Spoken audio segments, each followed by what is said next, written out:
Okay, good afternoon everybody and welcome to today's sitting of the Education Committee. So just the usual housekeeping to start. I would advise members that the committee meeting will be recorded and broadcast throughout Parliament buildings and online, and I would advise anyone in the public gallery that they are welcome to use mobile devices as long as they are in airplane mode and that all devices are muted, and it's not permitted to take photographs or record any of the meeting. So item 1 on the agenda then is apologies. I don't have any apologies other than just to note that Cara, I believe, will be joining remotely. Do we have any apologies? And Danny also remotely. So, and Danny remotely.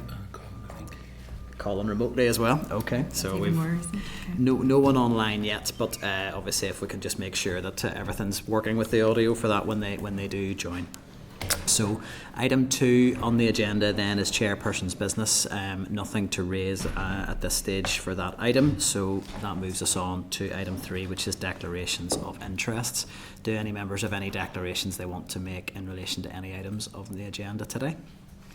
No. If anything should arise, as usual, please indicate so that that can be noted during the course of the meeting.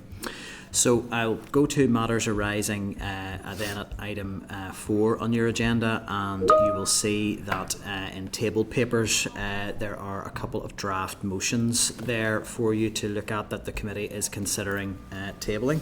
So the first one there is a draft motion addressing the matters that we looked at with the Department for the Economy and Education concurrent committee meeting, and we haven't received any amendment suggestions from members. I had proposed some amendments which I think are reflected in the final text there.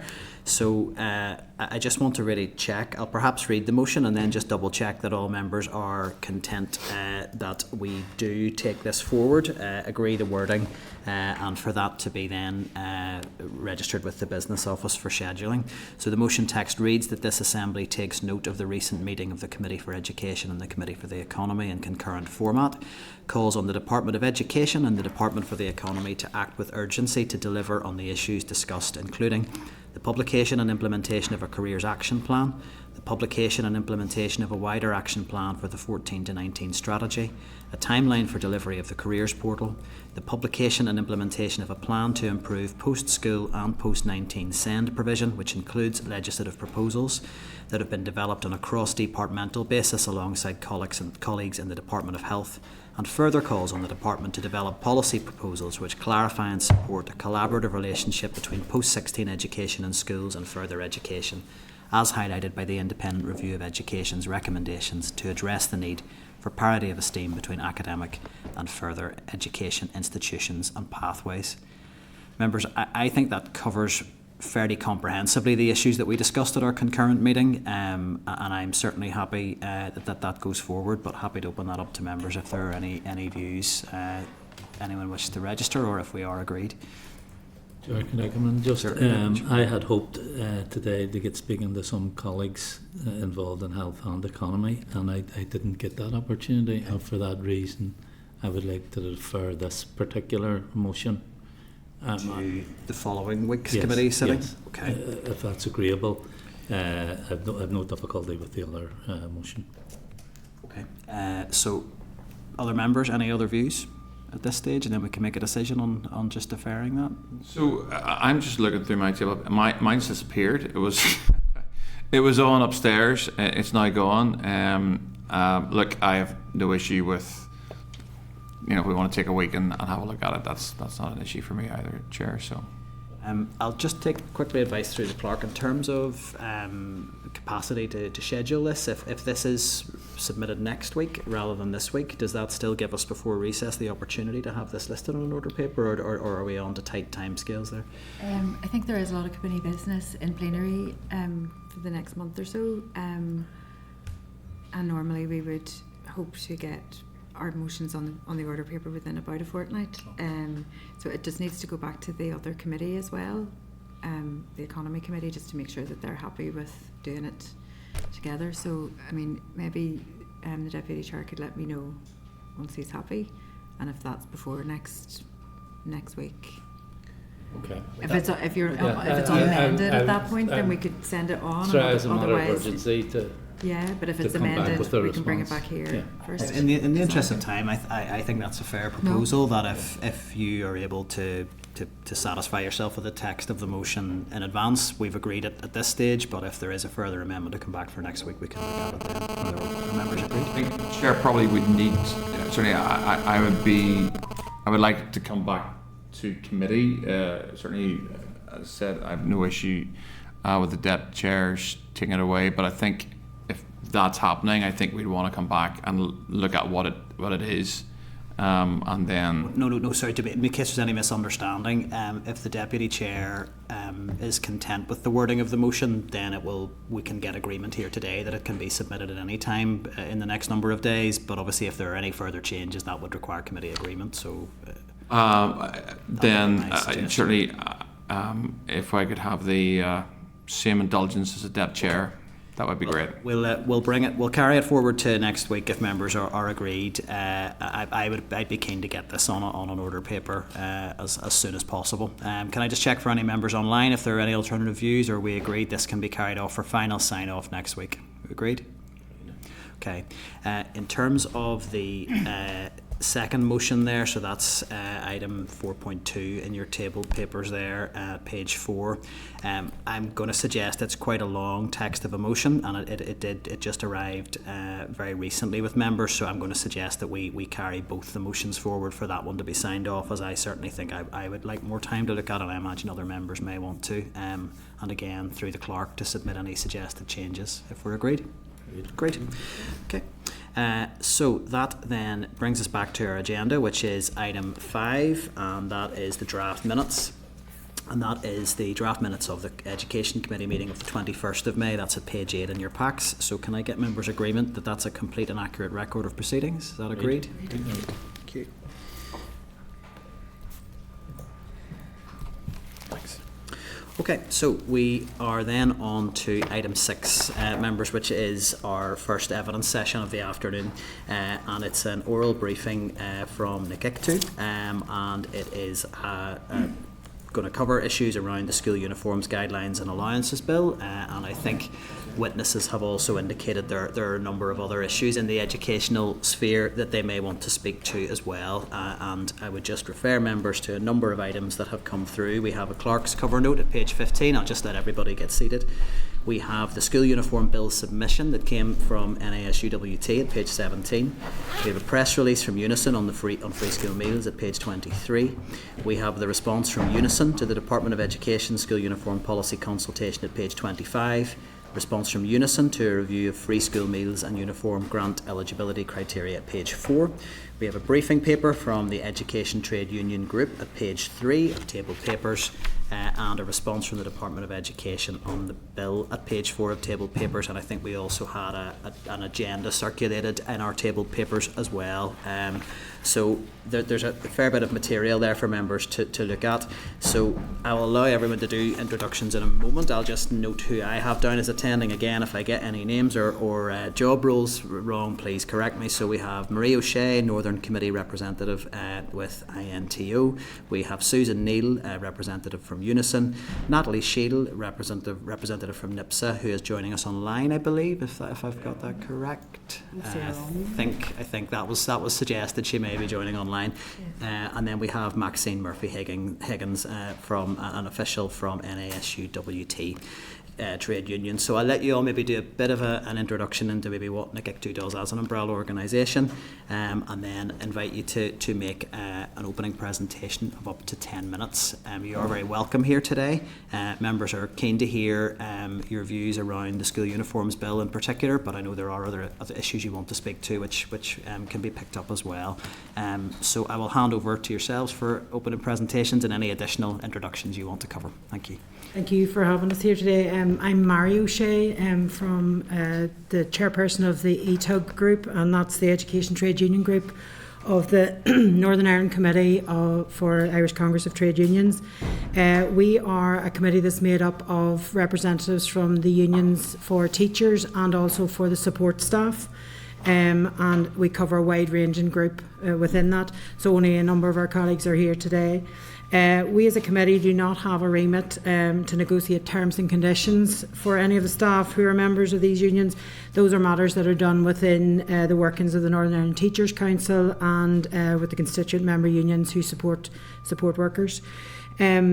As a committee, we look at matters of legislation that are coming through which relate to the education sector, and policies which are drawn up by the Department of Education or the Education Authority, and make representation for our members in various different meetings and committees for that, and particularly where they have impact on the workforce in schools and other education settings at times. So we're very happy to be here today. We're very happy to have the opportunity to come and speak to you as a committee, and we hope we'll have other opportunities in the future to come in and do that again as well. So thank you for having us here today.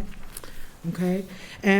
Our colleague Susan here is going to start off with some stuff about the school uniforms bill. We've kind of divided up the jobs throughout the day. So Susan, if you want to kick off. I could just come in there. Sorry, I'm conscious that Natalie doesn't appear to have got online, so I'm hoping that the clerks team there are going to try and get that resolved. Yeah. But we'll move forward with the presentation. Just explain. Yeah, Natalie's at conference in Yes. Fermanagh, so she may not have got the Wi-Fi just maybe sorted there's just a yet. Wi-Fi yes, issue. I can say that as a Fermanagh person. So. I wouldn't want to pass judgment on Wi-Fi coverage in Fermanagh. So, well, that's great. Sorry, Susan, to interrupt, but just hopefully we will get Natalie online soon. Thank you, Chair and Committee. Susan Neal, Regional Organiser with Unison.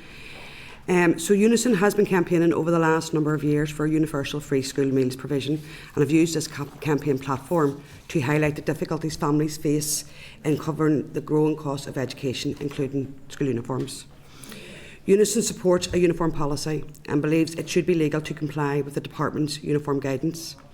We believe the policy will benefit students, parents, carers and the education staff, creating a more inclusive and supportive education environment, while also tackling the ever-rising cost of education. We strongly oppose the requirement for branded PE kits, and there should be a cost cap informed by an independent advice panel, including children, young people, parents and carers.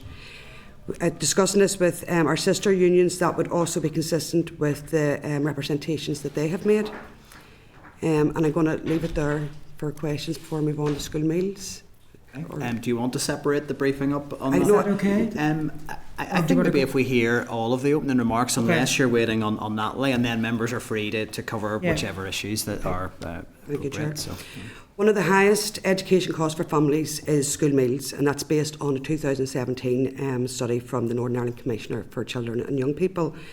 This committee has shown a real interest in the universal free school meals provision before previously. Northern Ireland remains the only part of the UK that doesn't have any form of universal free school meals provision. We believe that Northern Ireland should move to introduce universal provision of free school meals, drawn on the developments across England, Scotland and Wales. Unison believes that the provision of free school meals would assist in addressing child poverty, the cost of living crisis, and would positively impact on the child health and development. A key campaign aim is safeguarding the school's catering workforce, ensuring their role is valued and protected through a publicly delivered model, not exposed to marketisation or reduced quality. Unison urges the Department and the Education Authority to assess how universal free school meals boost catering staff capacity by encouraging uptake of more hours without risking the staff's own eligibility to free school meals and the uniform grant. Unison supports expanding free school meals but shares NICE's concerns that marginal income threshold increases won't sufficiently help poor children. Eligibility criteria must change to ensure all children in poverty are supported. We note that it's intended that the Minister will make a decision on the way forward ahead of the start of the application process for free school meals and uniform grants for the 25-26 school year. This must be urgently considered and published for parents and guardians to be able to plan ahead for the next academic year. So we're seeking an update from the Department through the committee of when a decision may be made on that. Okay. So I'm just going to pick up, I think we talked to you before around, the better relations and racism in schools. And we believe that the Education Authority acknowledges that it needs to have a proactive and a reactive response to racism. It's difficult for our schools and the EA services, as they really need to have support from society and political representatives. The Committee on the Administration for Justice have completed a report on the mapping of the far-right activity, and it has sought to shape and improve the public policy response to racist violence and intimidation, including the response from Stormont Executive to hate crimes and tackling paramilitary programmes, influence hate crimes legislation and duties to remove hate expression, a more active policing response. One of the main findings I found of the CAJ report highlights the amount of misinformation and disinformation that there is around incidents, and we need to build capacity, particularly on how we combat this misinformation and disinformation. We need to find and shape approaches within the BME and the anti-racism sector on how to report and seek effective remedy for online racist agitation. We need to better engage with mainstream media on mapping of racist violence and combating this disinformation. The public authorities, as we know, and the Education Authority and the Department have a specific role in tackling online racist discourse impacting on our schools, as well as a broader duty to tackle linked issues such as racist bullying in schools, but it needs to be funded. We call on the Government to not allow racism to be another SEN disaster. We have known it was going to increase, and I understand that referrals have increased 16-fold. We need to preemptively resource this work. Just move a bit. We, as you know, the NAHT and the Irish Congress of Trade Unions have been campaigning for mandatory relationship and sex education, with the emphasis being on relationships and what good relationships look like. We believe that this could help in our fight against racism, as it seeks to promote good relations between different groups in society, entails fostering mutual respect, understanding and integration, while continuing to combat discrimination and intolerance, whether it's about gender, religion or the colour of your skin. I just want to say a little bit about the restrictive practices in school. I know that you met last week and had a session with Rachel Hogan from the Children's Law Centre regarding restraint and isolation and other issues. This needs to be dealt with, and the number of violent incidents in our school needs to be addressed. We understand at the Education Authority that they have reduced the team teach training, as they say that it is not reducing the number of incidences. But what are we going to do to reduce them? It is our view that this comes down to a number of factors, including children being placed in the correct provisions, overcrowding, teachers and classroom assistants not being adequately trained or trained at all, lack of support from the health sector. We know that you've heard all of this before, but we cannot continue to allow our education system to let our children and the adults who work with them down. Thank you. And just moving on from some of that in relation to SEN transformation, we have a couple of points we just want to raise as issue with committee. We, through our engagement with Children and Young People Services and EA, have been kept up to date on the issues around placement difficulties and capacity within the system and the ongoing issues that they have to try to resolve some of this. We are extremely concerned about what that means for the outworkings on school side and the impact that will have, because even though a young person will maybe get a placement in a school, it may not be timely enough for the school actually to have the physical provision in place for that, and that puts pressure on school leaders and school communities and the staff who take responsibility for those specialist provisions. We also have concerns in regards to the suitability of some of the settings and the outworkings of a young person being there, and how quickly that can be remedied to ensure that the child or young person has access to the appropriate setting for their education development. There are ongoing practical issues for schools and support staff in supporting the children and young people in their care, and some of the provision that's made available to them, and even that it sometimes nearly gets to crisis point before some of that can be engaged with, and it shouldn't be that. We think that the staff and levels need to be looked at in advance of a placement being set up. In regards to staffing levels, you're aware that there's ongoing issues in regards to recruitment and the number of staff within the sector that are on a temporary basis. We would have concern for that for teaching staff as well as support staff, because where special provisions are put in place, often a teacher from within the school is redeployed maybe to take on that role within the school, and then the backfill happens within the school mainstream setting. But again, a lot of that contract is on a temporary basis, and that in itself creates issues for staff. So there is very little confidence in the system in regard to contractual issues and the support and the outworkings of that for staff. And in particular, there's an ongoing issue with the review of the Education Authority's salary policy, with particular reference to SEN allowances. The unions were consulted prior to Christmas on the new recommendations on the salary policy. We've yet to have anything published or brought back to us again in relation to that. We continue to have an issue with the temporary appointments and the legacy of non-payment of allowances prior to members of staff going on to permanent contracts. And the reality is that they are getting the allowances the minute they become permanent, but they were doing the job for at least 4 years prior to that, the exact same role without the allowances, and there's disparity there.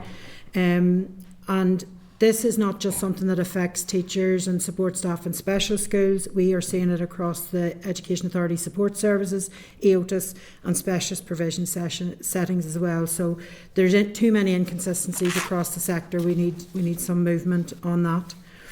And the last item I just wanted to raise with committee is the legislation that has been proposed in response to strengthening inspection legislation. The announcement of the proposal is to change the law to protect inspection by making it an offence to obstruct the inspection process by the Minister has not really come as a huge surprise to the unions, but we would say that it's disappointing that this announcement comes in the middle of what is ongoing work agreed as part of the outworkings for the latest pay deal. An independent panel has been set up to tackle the issues around teacher workload, and that is to report in November. In fact, the leads of the unions only had their first interaction with that panel today, so we're in the very early stages of that as well. So we would like to encourage the Minister to wait for the outcome of this review before engaging in the consultation that has been the potential to destabilise what is already a fragile situation. There's a lot of mistrust there amongst the workforce in regards to this. We would also highlight that the member unions did not obstruct the completion of safeguarding inspections throughout the duration of the industrial action. Member unions played a significant role in the remodel of the school inspection process and the current format for schools, and actually actively encouraged schools to engage with the ETI, looking at how they could improve the different streams for their work. And the member unions also continue to invite regularly ETI to attend conferences and seminars with a range of our members, including school leaders and even newly qualified or early professional career teachers, so that they have an opportunity to understand what the new model of inspection looks like. And really our question is this necessary at this moment in time? I see Natalie's online.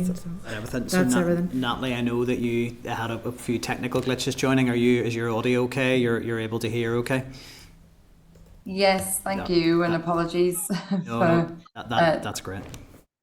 Thank you for joining us.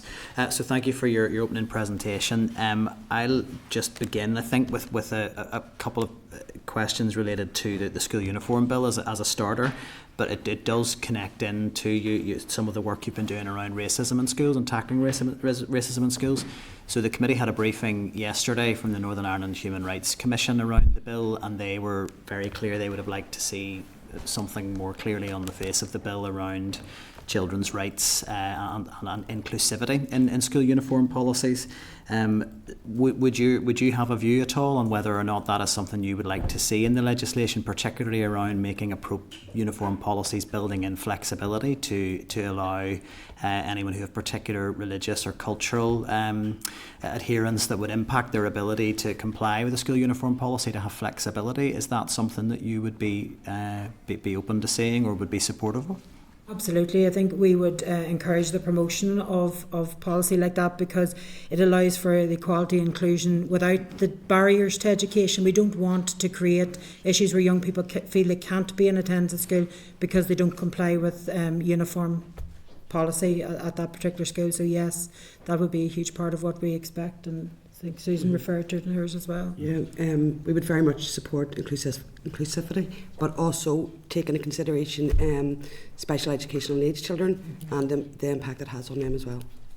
So again, and there was discussion on this yesterday. I mean, there's some suggestions perhaps that, you know, Section 75, you know, covers this, but the Human Rights Commission were quite clear in their evidence. They would like to see something more explicit in the bill. So anything that covers those potential sort of interfaces between gender, disability, race, religion, that school uniform policy should be explicitly taking an inclusive approach. So it's just and to be clear, considering that's something neurodiversity you and special needs children as well, Yes. because of the impact that can have on a sensory level with them, that's considered within what policy goes forward for. Even as simple as the materials that are put into what the uniforms are made from can have a significant impact on young people. That's very helpful. Just to pick up from the evidence session yesterday, I'm going to ask a question. This may be a bit niche, but I just think, given the spread of rules within education that your unions cover, that this may be appropriate. One of the things that I'm conscious of in the bill that it doesn't make any reference to is placing any sort of requirement that the guidelines would cover the appropriateness of a school uniform in terms of access in the curriculum. And I'm thinking at the younger end of school in terms of a play-based curriculum at foundation stage. Is that something that you would be open to exploring in the bill in terms of ensuring that school uniform policies at primary level actually actively encourage access to a play-based curriculum? Because sometimes our discussions are very focused on the cost of post-primary uniforms and on PE, and undoubtedly the costs are there.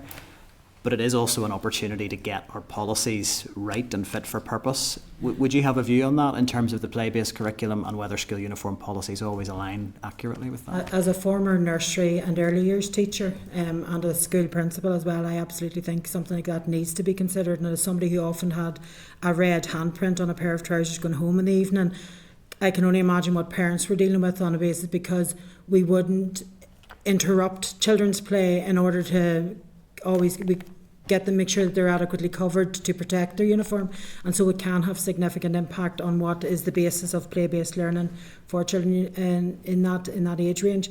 So yes, I think it is something that needs to be considered and be mindful of in the policy that's developed for it, or encouraging provision within schools to provide the appropriate coveralls and things that are needed, you know, because it's akin to what you need specialist equipment for your PE. For the nature of what the early years work is as well, they probably need provision for that too. So in terms of uniforms, and there's a big range of uniform provision within primaries, and some are quite restrictive and quite formal, some are very comfortable and play-based. Would you have a view on whether comfort should be a factor in terms of that play-based learning as well? I think the nature of the environment that they're working in would necessitate something like that. So there needs to be that flexibility, that where you do need perhaps a smart uniform for a particular event or whatever, but it shouldn't be restrictive then, and the cost of that be restrictive on parents, because we have to consider all of that. They shouldn't need multiple uniforms for what they're doing. It should be enough that they can adjust to the setting that they're working through. Thank you. No, that's all very helpful. Sorry, Natalie. Clark's just pointed out that Natalie, you wanted to come in. Sorry, is that right? No, apologies. Sorry, I thought that email was about what I would cover later on. Apologies. We're on that stage yet. Well, look, I just have one final question to give other members the chance to come in. It was just to pick up on the comments around the restraint and seclusion and some of those issues that you raised.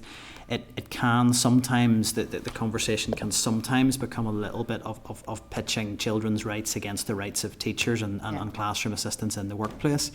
Your evidence seemed quite clear that you're very supportive of progress being made in this area. So in terms of the department bringing forward statutory guidance on this, can you give a sense of where you see that fits in terms of what your members require? Is that something that you're supportive of developing, or do you have concerns around how that might land? I think, as you say, it always appears that we're pitching one against the other. And I suppose that's what I said. We can no longer let both sides of that down, that we need to have I suppose in some ways we need to have the direction, and I think Rachel set it out very well last week, where you set out with your higher level what it is we're looking for, then you're looking at the lower level as in the training that's actually needed. Because what we do need to see is we need to see where our teachers, we need to be clear to them that where you are able to use, for want of a better word, restrictive practices for the safety of a child or the safety of others. And I think she set it out very well in that we need to be, it's nearly on a spectrum, isn't it? And we always need to use that lowest level. And I don't think any of our members, whether they be teachers or supportive, none of them want to be using these restrictive practices at all, nor do they want to be using reasonable force. And I think it does also come down to, what we're hearing, and I think you've heard, and we all know, where there are children are being put into placement that the school do not feel is appropriate for them. Maybe even the parents don't feel it's appropriate for them. But not only that, even around what is needed, we don't have the space within a lot of these schools to do the sensory work that we need, or do we have the training? And I think one of the other aspects, and Mary mentioned it earlier, is really, when a child is placed somewhere, we're finding that either training is never provided or it's provided late. So if a child has particular needs, we need it provided at a time prior to them coming in, because I think when you talk to the experts, and I'm certainly not an expert on it, but when you talk to them, they talk about when a child is in the right place, they will thrive, and they are able to thrive. When they're not in the right place and they reach a point where they don't feel safe, that just perpetrates the problem. And I know the EA, the Education Authority, we all know they're under pressure, but it goes back to what I said a few minutes ago in my evidence, is that we knew this was coming. This wasn't a surprise. And we all know, I know we don't have the amount of money that we really would want, and we have to choose what we're going to spend it on, but we are letting these children down, and we are letting the adults who work with them, and we are putting them at risk because we don't. And I suppose going back to your point, we do need more up-to-date guidance, and we need to be clear so that our members, all of our members, whether it be teachers or support staff, they know exactly, well, what parameters we have. And also then, if certain incidents do happen, then we have to record that. And people need to be told, this is what occurred today, or whatever. So we don't have, we all acknowledge there does need to be some form of change here. But I think we also I think the one thing we need to realise is we need to have these individuals, the children, in the right environments. And I think we're really struggling, and that's why we have so many incidents, because they're not in the right environments and don't have the right tools available to them. And I think there's been such a huge gap since the last time that there was documentation provided to schools on guidance on how to approach situations like this, that vacuum has created an uneasiness even within the staffing levels of what they can and what is appropriate to do. And as I said, it's often at crisis time that they reach out to try to seek, because they've used every tool in their toolkit to try to address the issue for the young person, and they really are at crisis point when they're searching for something else, and that's not really where anybody wants to be in relation to it. Just want to bring Natalie in, as I know she's indicated sometimes online can be hard to make it clear you're wanting to come in. So Natalie, I've seen that you've raised your hand if you want to just come in. Yeah, no, it's just on the back of what Maxine was touching on there as well, and talking about the classroom assistant side of that. So there are increasing issues with violence against staff, and there's also a two-tier workforce for dealing with this violence. This tends to be split between the permanent contracts and those on temporary contracts when it comes to classroom assistants. What training there is for classroom assistants is limited to what's been mentioned earlier, the Team Teach programme. This relates to restricted restraints and techniques, but it's very limited in terms of defence against violence. You're still more likely to have this training if you're a permanent contract and are qualified. Those on a temporary contract may not receive this training at all. Then there are issues of being paid the appropriate rate for children with complex additional special needs. For example, the classroom assistant that's working in the SPIMS do not automatically get the ASN rate, and especially those that come into through temporary engagements. The issue essentially is that classroom assistants are vulnerable to violence at work. Training to deal with violence is inadequate, and not available to all staff equally. And those dealing with more complex children are not getting the correct rate of pay. And we are now looking at the new SEND programme, which will focus on early intervention before statements. And we are not confident that the classroom assistants will be appropriately trained or paid at the correct rate, especially if they're on temporary contracts.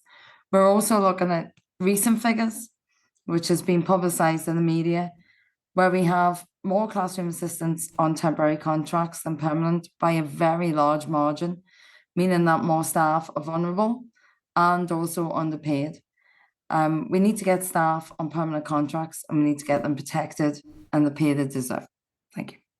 Thank you, Natalie.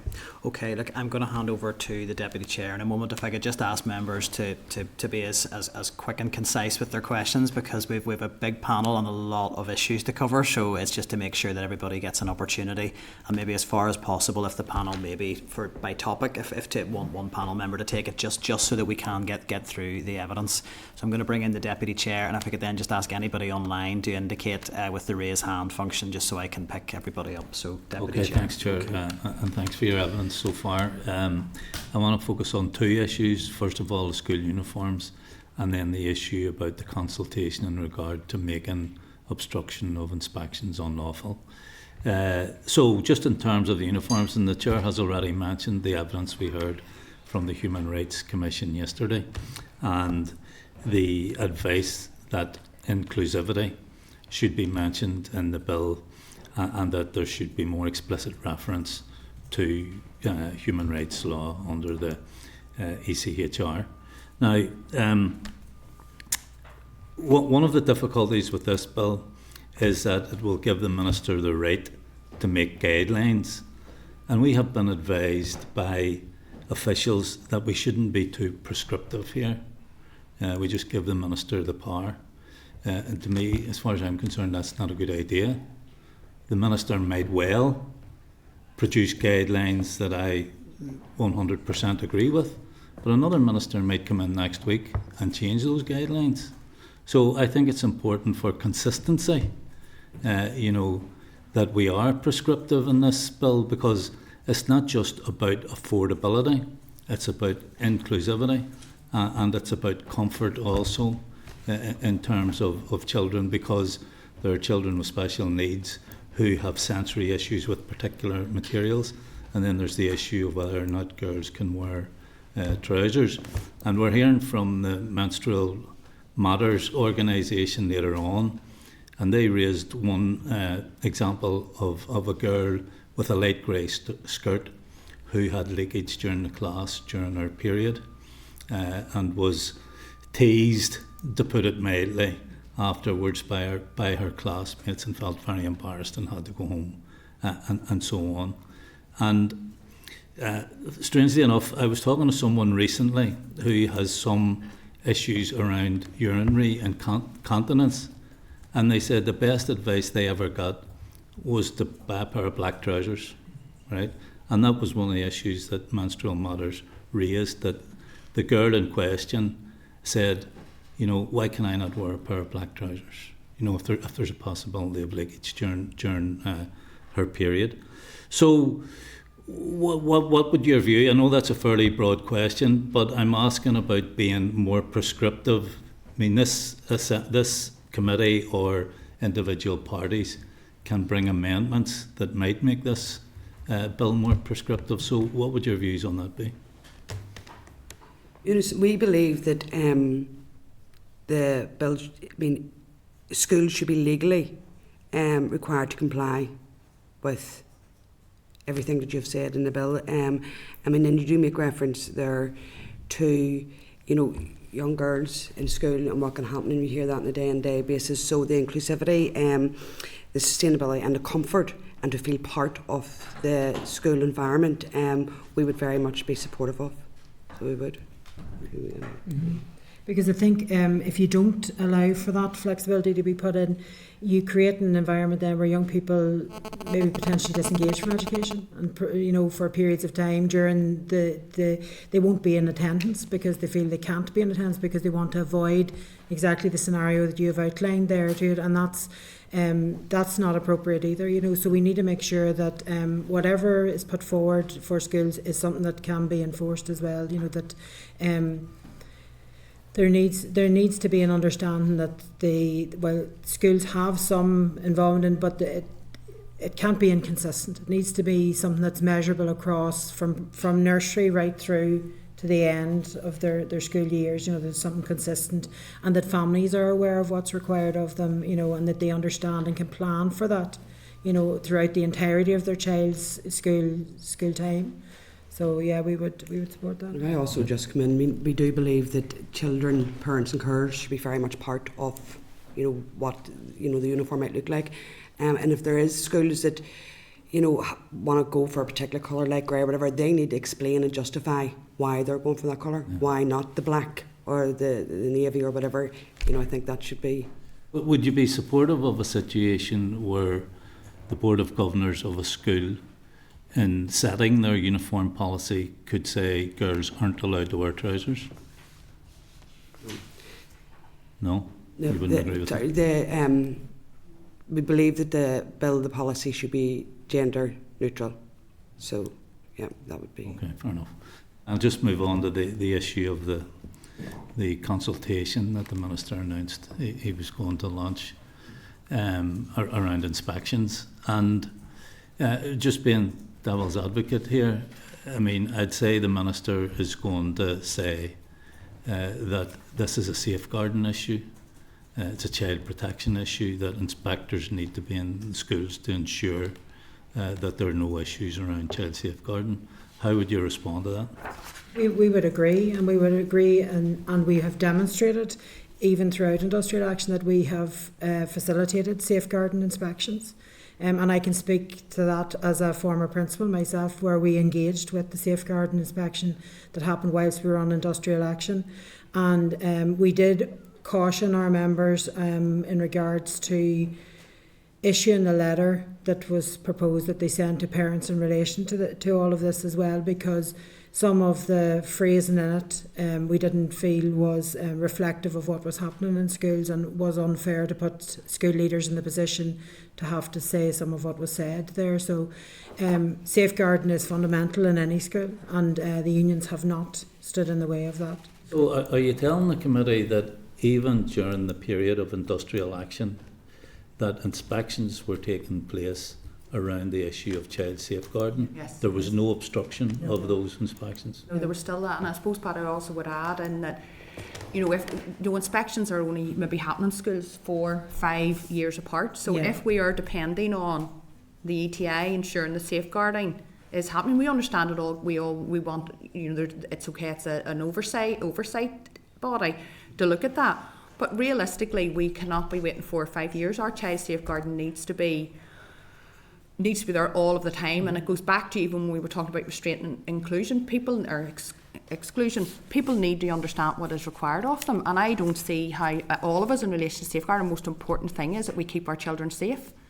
And it's not. I would not be wanting to wait every 4 to 5 years, maybe more, on an inspection for that to happen. And concur with what Mary said. During our industrial action, we did not prevent safeguarding, and we're very adamant to our members that any part of it that involves safeguarding was complied with. Okay, thanks for that. And just as final point, just a very comment. Brief point, I was at the recent NAHT conference, and it was stated at that the average span for inspections in schools is 7 years. It's not 4 or 5. Yeah. So, thank you, Chair. Michelle, you'd indicated next. Thank you, Chair. Thank you all for attending today. I'm going to ask you first about the school uniform aspects. Just our ability to scrutinise has been really constrained, so I just want to give you the opportunity to speak to that.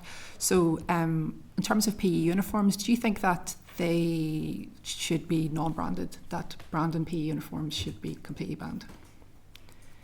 We would expect that any school uniform would be there shouldn't be a situation where, say for example, a branded PE uniform ends up costing more than a uniform that we're wearing on a daily basis, and there are many opportunities for that to be facilitated in things that are available either from specialist school uniform suppliers at a reasonable rate, or even from the high street where they can go in and buy white t-shirts, navy shorts, PE skirt, whatever is required for it, or tracksuit bottoms. And it needs to be you only really need a branded uniform when you're playing in a competition for your school, and that's usually supplied by the school themselves as a kit that's put on as you go onto the field to play the game or whatever, or cross country or whatever. So I don't think there needs to be that across the board, that there's enough uniform available. I know people sometimes reference that it's used whenever you're out on school trips, and that you can put on the branded gear so they can be identifiable in bigger groups and bigger crowds. You can do that equally with a school jumper as you can with a PE kit. It doesn't require that high level cost and stuff, in my opinion. NAHT is indicated there just online. Yeah. Sorry, I believe Danny's had his hand up longer than me, so I wouldn't want to. Different topic? No. Just it was just if that was in response to Michelle's question. I wasn't sure if you'd indicated for that. Sorry, it was. Yes. It's so the feedback from our staff, it's more about affordable quality. So they want something that's durable, but affordable, and generic is better for that. If there's a brand on it that's going to make it cost more, then is that branded needed? So if you can get the affordable quality from somewhere that is non-branded, that's preferable. Sorry, thank you. Thank you, Natalie. Sorry, Michelle. Just to follow up then, in the NAHT, your briefing, you welcomed the announcement from the UK government intends to limit the number of branded items in schools in England to 3. So would you welcome a similar stipulation here? I think you do, but yes. Is 3 the number? Do you have any thought on what kind of restriction you'd want to see on the number of branded items in uniforms here? To be fair, I think that, as we've all said here, why does it need to be branded in any way? Do you mean like the badge? They're talking about the badges and the tie and that sort of thing. Yes. If you look at branded as the biggest, I think it's that sort of they're looking at the school, the blazer with the badge with identification and the tie. So I think that you're looking at those nearly bringing that down to a minimum number, aren't you? Because there is that sort of thing where people do want to be able to identify the school. You at least want to be able to say yes, they all are at a certain school. So you do want to keep it at a minimum. And so 3, if we've set out 3, then yes, but you can see that you're looking at a tie and a badge at least, aren't you? And the other aspect is whether, don't know about the rest of the teenage children, whether they wear the jumpers or not that we used to, that we'd have a bit of branding on it. But that sometimes falls in and out of fashion, doesn't it? We do try with the jumpers, don't we? And I think we just come in as well on that with regards to the branding. We'd made reference to the crest. If the crest was sold separate and not attached to the blazer, then it would be a cheaper option for parents. They could source more widely for the particular blazer and then get the badge stitched on, which would reduce costs. Okay. I'm just going to draw on one of the other issues that you mentioned in your briefing around racism and bullying. Your evidence was quite stark on how serious this issue is in your experience within schools, and you likened it to potentially being another SEN crisis, which is quite a big statement to make. Yeah. So locally we do have legislation in terms of bullying, for example. We do. Concerns that I have around that, and you may be sure these, is that we don't kind of consolidate and publish data so we can identify trends which would then show the extent of racism, for example, or other types of bullying, which then could channel interventions and target that as a problem within schools. And that the approach that we have here is quite reactive. It's maybe not proactive enough. If you look to the south, they would have a very proactive approach. Could you just talk a bit more just in terms of that scale of problem and how you think we could be handling it? When I was referring to that being a problem, it was more around the number of children who are coming into our schools now, our asylum seekers and people who, where their first language is not English. So it's that type where we're getting more referrals into the intercultural education service. So there's more referrals coming in. That's a very small team, as you probably know.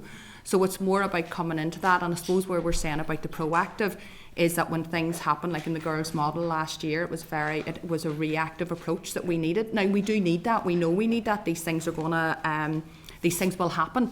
And I go back to where I was linking it into the relationship education we've got, because what we want to see is that, as I said in my evidence, is we want you or our children or young people to be accepting someone, whether it be, we want them to have positive relationships, whether it be between men and girls and boys, or whether it be somebody of a different culture, different religion. You know, we talk around even the school uniforms and inclusivity. There are people who are coming now to live in our society, and we want them to feel that they can be included within our society. And we also, in many respects, we want people, I also feel, and we feel that we want our children to respect and also understand those different cultures at some level. For you then in that front word? So the education, so essentially because of the lack of, the intercultural service within the EA is so tiny. How are they providing that? Because they need to provide support to essentially the school for the pupils. How do we educate the pupils? For the staff, and also nearly for society. And I don't think we can ask them to do all of that. I think government needs to do more, particularly around society. And I suppose when there's something like that happens in the girls' model, the political leadership needs to be there as well. And I suppose that is where we need to, because we know that a lot of the information was misinformation that was out there, and how quickly are we responding to that? And I think we can't leave that up to the schools to do. And I think we need to do more for that in society. Thank you. So just for anyone online, I have all of your indications noted, so you don't need to keep your hand up there. Danny, you're grand. I've got Cara, Danny, Colin, all logged. Peter had indicated next. Thank you, Chair, and thank you very much for your evidence today. If I could just start with what we were just talking about with Michelle in terms of the number of branded items and so forth. I had this discussion as I left the house this morning. I had a 9-year-old who didn't want to wear his jumper. But if we sort of accept that, we're talking about in terms of the number of branded items, say blazer, jumper and tie, and that's 3. I suppose we've also talked about cost caps and so forth, and maybe I'm a broken record at this committee, but whatever goes through will be primary legislation. So whatever that says, it's just going to stay, and it's going to stay forever. Would you accept, and the Chair referenced this in his questioning, would you accept that actually the guidelines are, maybe at odds with the Deputy Chair, but the guidelines are actually the place to be able to address these things, because the guidelines can be altered. Yes, there's a sort of fear that another minister might come in and change things.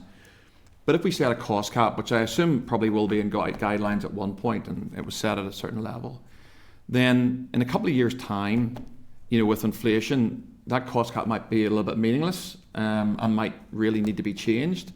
But we couldn't, because it's in primary legislation, not in guidelines. Do you have any sympathy with that argument? In particular, with regard to, say, we put into primary legislation 3 items, and it was there in section 4 or 5. And we actually thought in 2 years' time, we don't need 3, we need 2. Well, you can't change it because it's there in primary legislation. Could you comment on that? In unison, what we believe schools should legally follow the guidelines from the department, and that would take into your consideration, if there is, things, adjust, in a few years, but they should be legally required to follow those guidelines. And if for any reason, there needs to be, we need to make sure that we've got processes in place that we can't create back up again. Yep. Okay, that's fine. I agree.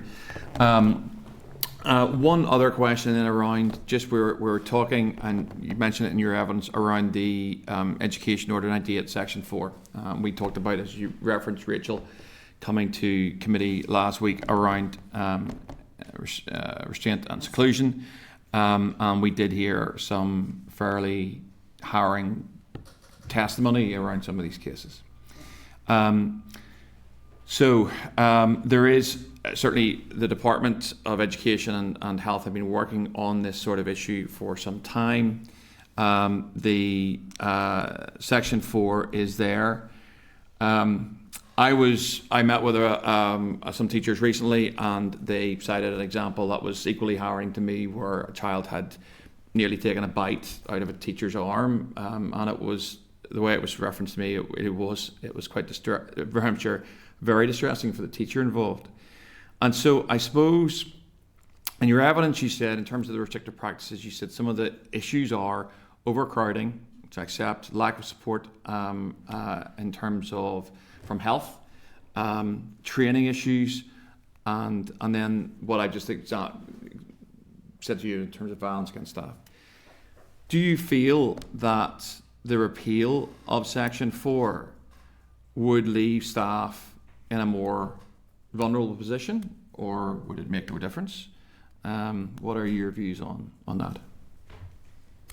I still feel that there will still have to be clear guidelines about where restrictive practices or where, I'd hate to use the word reasonable force, but there still has to be guidelines, and when what you can, I go back to that spectrum, so there still needs to be some form of guidelines. But in some of it, Section 4 talks about where they're either going to harm themselves or someone else. But then there's another one where we can talk about we're keeping, what do they use? Do they use the term sort of just general good order and discipline? Good order and discipline. So those are very different in my mind. Somebody using restrictive practices to keep something in good order is completely different to them either going to harm themselves or harm someone else. So I do think that we need, when we look at, and I think somebody said it last week, if we were writing those guidelines now, would you put that in? And I would say not, particularly around keeping the good, keeping good order. So I do think that we still do need, to protect everyone, we still need some form of guidelines. Section 4 probably needs to be very different to how it's written at the minute.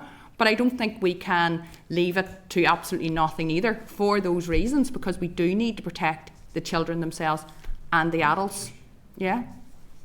And I think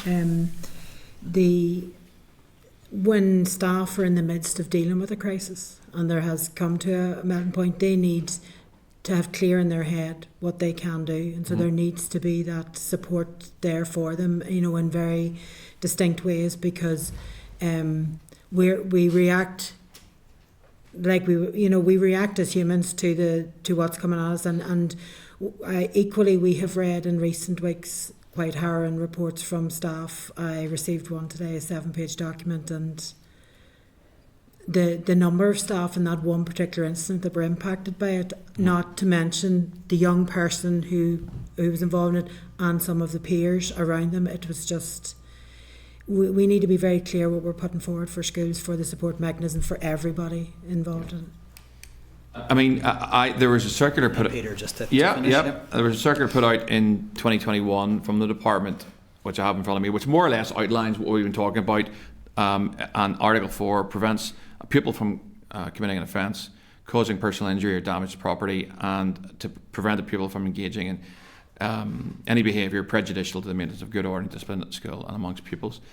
So, I mean, I guess I'm saying the first two cover very specific elements, and I guess the third one we probably would agree is slightly more generic, but also covers off some stuff that actually could be included. I mean, if you limit it down to points A and B, my feeling is that may cause some difficulty to staff in terms of what they could or couldn't do, or what they'd be sure about what they could or couldn't do in terms of just maintaining discipline. And also the department was really clear, which I think is really, really important, that reasonable force and restraint should only be used as a measure of last resort, and we would all agree to that as well.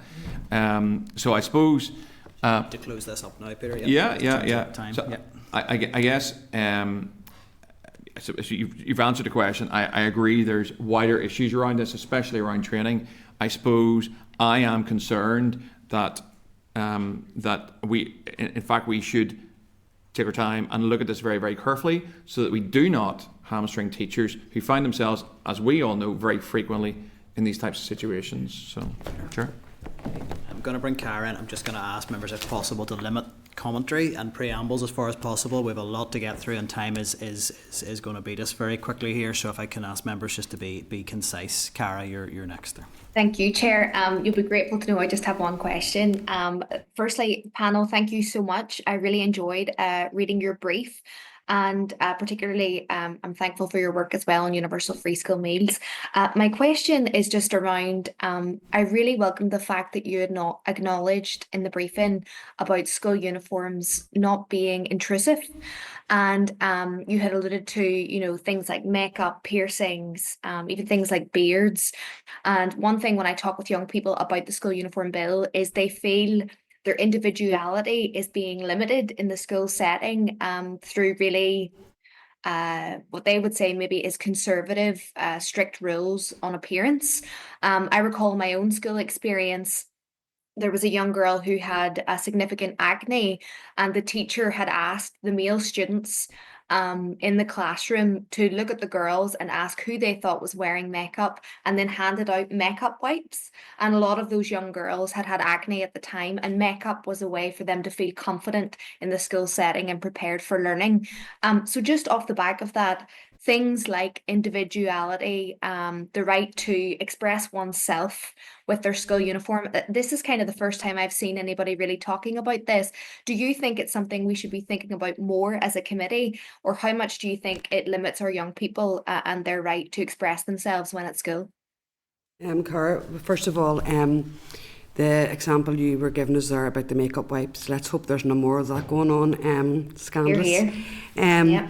So, yes, we do believe that people should be able to feel comfortable and be able to identify themselves. And I think one of the things that we are pushing for, is that children and young people need to be at the heart of what this policy looks like, to take on their views of what it looks like and what makes them feel comfortable in school, that would help them, bring out the best potential that they can possibly do. So I think they need to be at the front and centre of any conversation around that. And we do make reference to whether they're piercings, their hair, beard and whatever, and that is up to individuals, and that's for them to feel that they can be themselves and they will learn in the best environment as possible. Oh, that's really helpful, because I was also speaking with students about school avoidance and emotional based anxiety school avoidance, and one of the things they felt like is they just can't be themselves, either externally, or they really struggle with being in the school setting. But no, that's very helpful, and I think it is a wider part of the uniform conversation that maybe we haven't explored fully as a committee, and that form of sort of self-expression, particularly when you're a teenager, which is so important for your sense of self. But no, you've answered my other questions in your briefing, so thank you again for being here today. Thank you, Cara, and I'm sure some of that stuff around individuality and self-expression will come out in our evidence with young people next week. I imagine that'll come through clearly. Danny, you'd indicated next. Thank you for that.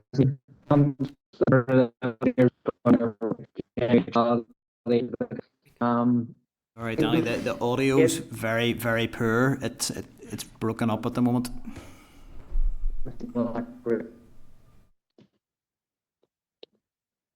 Yeah, no. Give it a try and we'll see, but we weren't able to make that out, unfortunately. Right. Okay, I mean, if I can bring you in after Colin again, and we can try. But Colin, you're next there. If even he was to send his question to the clerk. You can use Teams to message a question across, Danny. Colin. Thanks, Chair, and hopefully you can hear me. Yeah, that's all good. Thank you. Panel, thanks for your time today and for your answers so far. I want to go up one quick question in regards to financial or in-kind incentives from the school uniform supplier. Can I ask, would you favour an outright ban on such arrangements, or would you, or just simply greater transparency around the incentives for in-kind? CP uniforms. Yeah. Be a ban. We would, we'd be against any financial contribution or any incentive around that at all. So it would be a ban. Colin would be yeah. Is that everything, Colin, from you? That's great, Chair. Thank you. Okay. Only everybody's question could be as quick, and the answer that goes with it is quick too. That's great. I'll bring Cathy in, and then we'll see if Danny's question has landed by Teams. So. Great, thanks, Chair. I just wanted to pick up on, it was the same as Cara, the non-intrusive stuff really stood out to me in the briefing. And one of the things specifically was around the keeping warm in winter and staying cool in the summer. And that stuck out to me because I know a school where the children are not allowed to take their blazer off. Like the last few months, or this last month that we've had of extremely warm weather. And the other point that sort of marries into it is that it's very often the teachers who have to pull the children on this, that have to enforce this. Do you think there's anything in the bill that sort of helps that, or do you think there's something that needs to be added to the bill to help that, where, you know, children are allowed to stay cool when they need to, but it's also not falling back on the teachers to have to try and enforce that?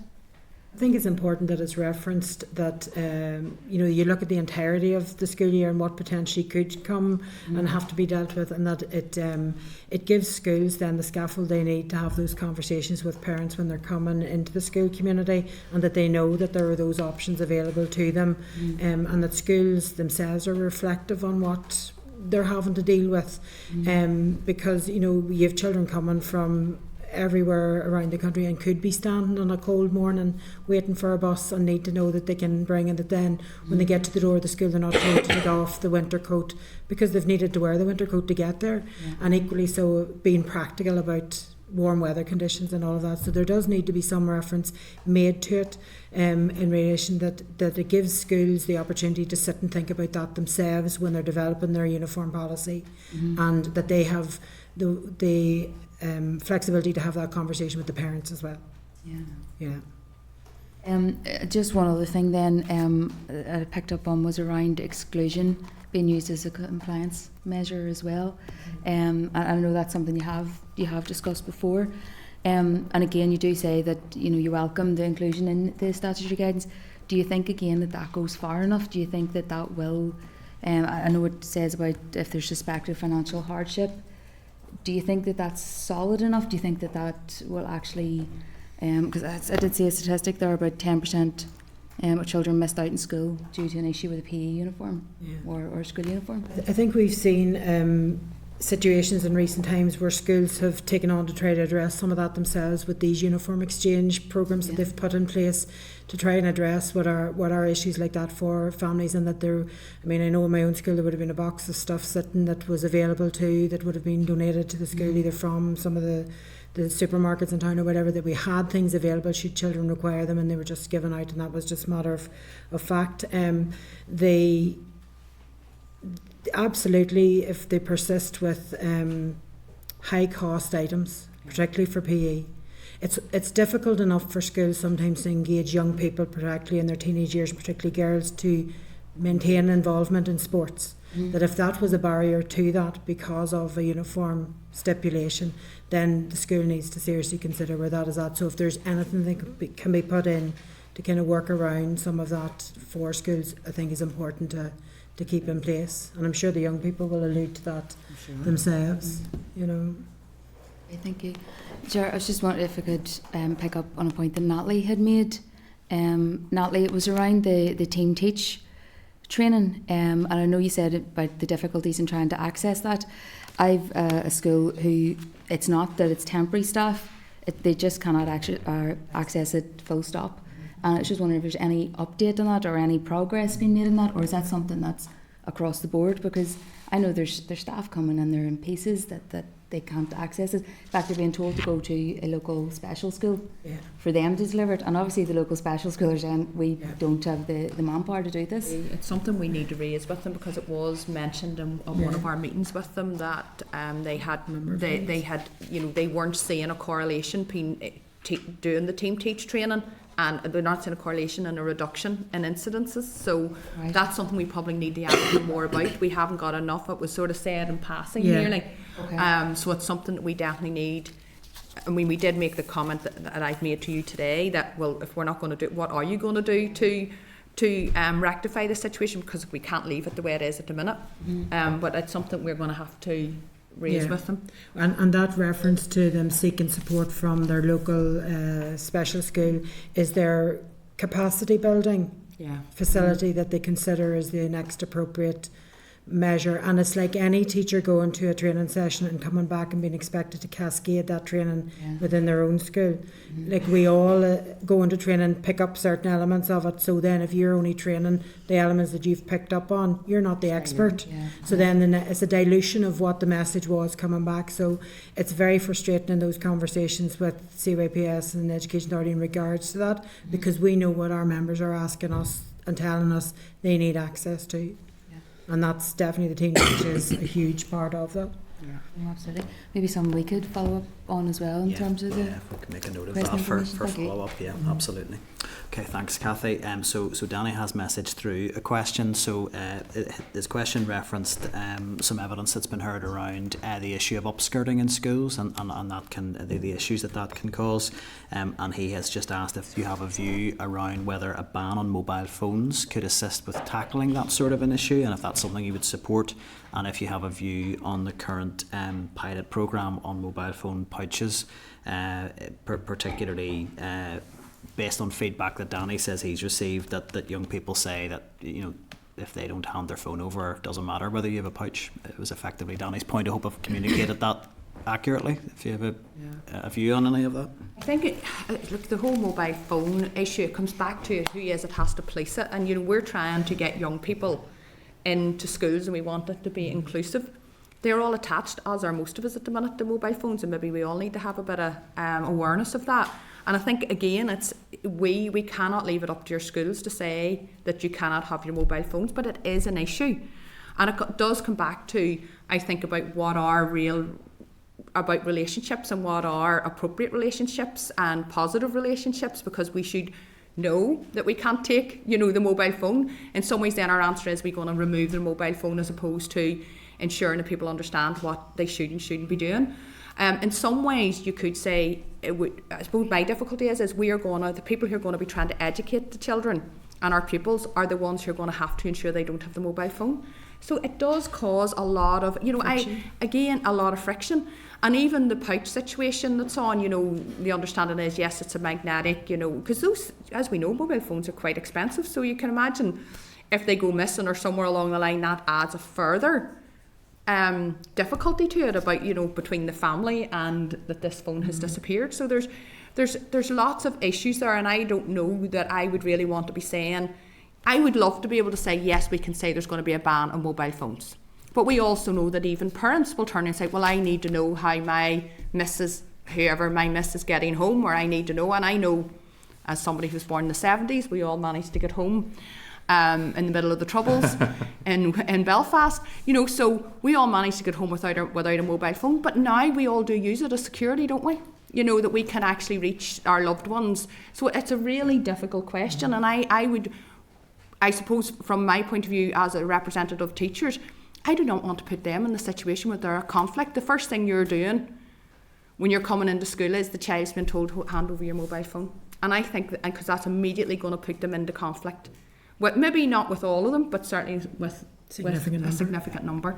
And I think if we're going to need to do that, we need buy-in from all of society and not just from to leave it up to our schools. Thank you for that. Okay, so look, that brings us to the end of the session. Look, we covered a lot of ground there, so we are running slightly over time, but I really appreciate you covering such a wide range of issues, and there may well be specific issues there in the briefing that you may want to come back to speak to committee about, so please do keep in touch if there are any other issues you think would merit a more detailed evidence session in detail on a particular issue. So thank you for your time. Thank you very much. Thanks very much. Thank you. Okay, members, so I want to just check in before we move on to the next item, if there's anything specific that we want to pick up. So a lot of the evidence there was in relation to the school uniforms bill. I'm going to suggest that there were a few things highlighted, you know, potentially for further discussion, but as we have the bill clerk joining us later, that it might be better to hold those until we have the bill clerk in, or members agreed to park the school uniform conversation until then. Agreed. Are there any other issues across the other items on the agenda there that were discussed that anybody wants to pick up? I did note some issues around access to team teach was raised, which I'm certainly happy to suggest we seek a a bit of an update from the EA around the availability of that, on how that is being rolled out in schools and how it is accessed, if members are agreed. Agreed. Is there anything else that we wanted to pick up from that evidence session other than that? No? Okay. So before I introduce witnesses, I'm just going to ask for this session, because I have no doubt that NAHT will want to cover as many issues as they can in their briefing. So I really would ask members to work with me, and I'll try and do the same to get to our questions quickly, and to cut down on preambles so that we can get to the evidence, which is why we bring witnesses into committee. So members, item 7 in your packs, it's the next oral briefing in relation to school uniforms, guidelines and allowances bill, although I would imagine that there may be some other issues discussed as well, and that's a briefing by NAHT. So very happy to welcome today Jackie Bartley, the President of the NAHT in Northern Ireland, and Dr Graham Galt, the National Secretary of NAHT. So you're both very welcome here, familiar faces at committee. So really there's no real need for much of a preamble. It's over to yourselves for an opening presentation of up to 10 minutes, and then we'll move to question and answer from there. So over to yourselves. Well, you'll be pleased to know that the bit I'm going to talk to you about, I've already cut about 50% of it out to save you time. So I'll just pass over to Jackie. Jackie's going to talk about uniforms, and then I'll mention one or two other things. And just on the back of all the conversation in relation to the uniform, we're going to talk to you just about it from a school leader perspective. And thank you for the opportunity for giving us to be able to speak to you today in relation to this. NAHT fully supports the principle of making school uniforms much more affordable for families, and our members, school leaders across the region, are deeply aware of the financial pressures on families, particularly in the context of the ongoing cost of living crisis. And many of our schools, of course, all run uniform banks. They offer support particularly for our low-income families, and we as school leaders work hard to minimise those unnecessary uniform changes. However, we must express caution about the proposed move to place uniform guidance on a statutory footing. Firstly, the guidance and compliance burden. While we note that England and Wales have already adopted statutory uniform guidance, we're not convinced that such a move is necessary here in Northern Ireland. Our schools are already applying this guidance in good faith and in most cases effectively. Formalising it into law risks creating a disproportionate compliance burden on school leaders and governors without clear evidence that the current approach is failing. Introducing legal obligations to demonstrate, publish and review uniform policy at regular intervals risks adding yet another layer of bureaucracy to school leadership, a workforce already overextended and under-resourced. But the practicalities around the procurement challenges, there are also practical concerns that can't be ignored. For example, where schools have existing contracts with uniform suppliers, implementing mandatory changes could have legal and financial consequences. There needs to be a phased and a very sensitive approach that acknowledges these complexities, particularly for schools with limited administrative capacity, especially some of our very small primary schools. We also cautioned against the notion that schools should be responsible for stimulating a competitive uniform market. Schools are not businesses. Their role is to support learning and wellbeing and not to serve as that intermediary into the retail economy. But what schools can do, and they already do, is simplify uniform design, reduce that branding and ensure a wide choice of purchasing options. And so we absolutely support meaningful consultation with parents and with pupils. However, we believe that this should be encouraged as good practice and effective practice, not enforced through mandatory publication requirements. School leaders are already accountable to their boards of governors and their communities. To introduce legal obligations to publish the rationale for every design decision or detail every consultation process again feels like a solution looking for a problem. And we must also think carefully about how enforcement would work in practice. A statutory requirement brings with it potential legal consequences for non-compliance, and this could create tensions between schools and families, and indeed between schools and the department, at a time when we should be fostering trust and collaboration. School leaders need clarity, yes, but they also need autonomy, flexibility and, of course, support. We're not convinced that robust enforcement mechanisms will do anything other than complicate relationships with pupils and parents, especially where uniform disputes become contentious. Chair, the bill aspires to do something good, absolutely, and we support its aims, but good intentions are not enough unless implemented with care. It could inadvertently increase workload, legal risk and tension for school leaders who are already under extraordinary pressure. Thank you, Jackie. Thank you. Graham, do you want to speak to your items, and then we can take questions? Absolutely. Around? So, for the sake of keeping us focused, I'll not talk about funding, workload, all the other things that have represented our members on here on many occasions, but I'm going to touch on the inspection consultation that you brought up earlier, Pat. The Department's consultation on inspection legislation has deeply alarmed our members. NAHT in Northern Ireland strongly opposes the proposal to make inspection exempt from industrial action, and even more disturbingly, to potentially criminalise staff for engaging in such action. But I have to be really clear, our opposition to the proposal is not an opposition to inspection itself. We value inspection when it is meaningful and professional and respectful, when it supports improvement and not just compliance. And of course, we have worked very hard to build positive and constructive relationships with ETI, and our members are engaging very positively in the new model of inspection, with which we are really pleased. But inspection shouldn't be used as a blunt instrument to suppress lawful industrial action. Industrial action is never taken lightly, and you know that NAHT will only ever use industrial action as a very last resort. The Department's proposals seek to change the law, not because inspection is broken. The new model of inspection is actually very sound. We're very happy with it and how it is working out. But the Department's proposals seek to change the law because the system that surrounds it, the industrial relations, workload, trust, is broken. Making obstruction of inspection potentially a criminal offence is not only legally disproportionate in our minds, but morally wrong. It represents a shift from partnership to punishment, from social dialogue to state compulsion, and that's not the direction we need to go in relation to this. Instead of criminalising potentially a workforce, the Department should be asking what has driven the workforce to withdraw cooperation on certain occasions. What has happened to make the workforce feel like that is a proportionate reaction in industrial strife?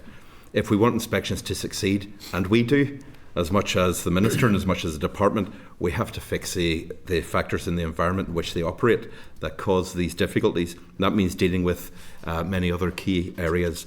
Again, I just want to say we really support inspection. Our members are engaging really positively with inspection. They recognise that they are public servants and accountable for the public service they provide. But this legislation is, in our view, a potential attack on workers' rights, and we resist it strongly. So we'll skip out the budget stuff that I had noted for you and go to the SEN issue, which we had mentioned earlier. We are still in the middle of a crisis in special educational needs. We welcome the commitment from the Minister to reform in this area, but we also stress that reform requires investment. It requires capacity, and it requires a lot of listening to schools, without which it won't be reform, it will be rhetoric. The current system is broken. We know the issues. Statements are delayed, services are overstretched.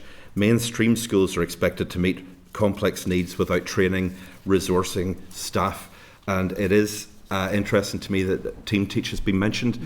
Team Teach is not available to mainstream schools at all. And every mainstream school now has very complicated needs in front of them. And our members are continually stressing to us they require training in this area. I was a teacher for 8 years, vice principal for 5, a principal for 10. Never did I experience any guidance or training in how to intervene physically in a proportionate way whenever there was a child at risk or a member of staff at risk. And I had to do it. And that put the child at risk, and it put me at risk. And that's not acceptable. Our members consistently tell us that they feel morally compromised. They're unable to provide the level of support that they know children need and deserve. The principle of inclusion is absolutely right, but inclusion without adequate support isn't inclusion. In fact, our members tell us they believe it's a form of neglect.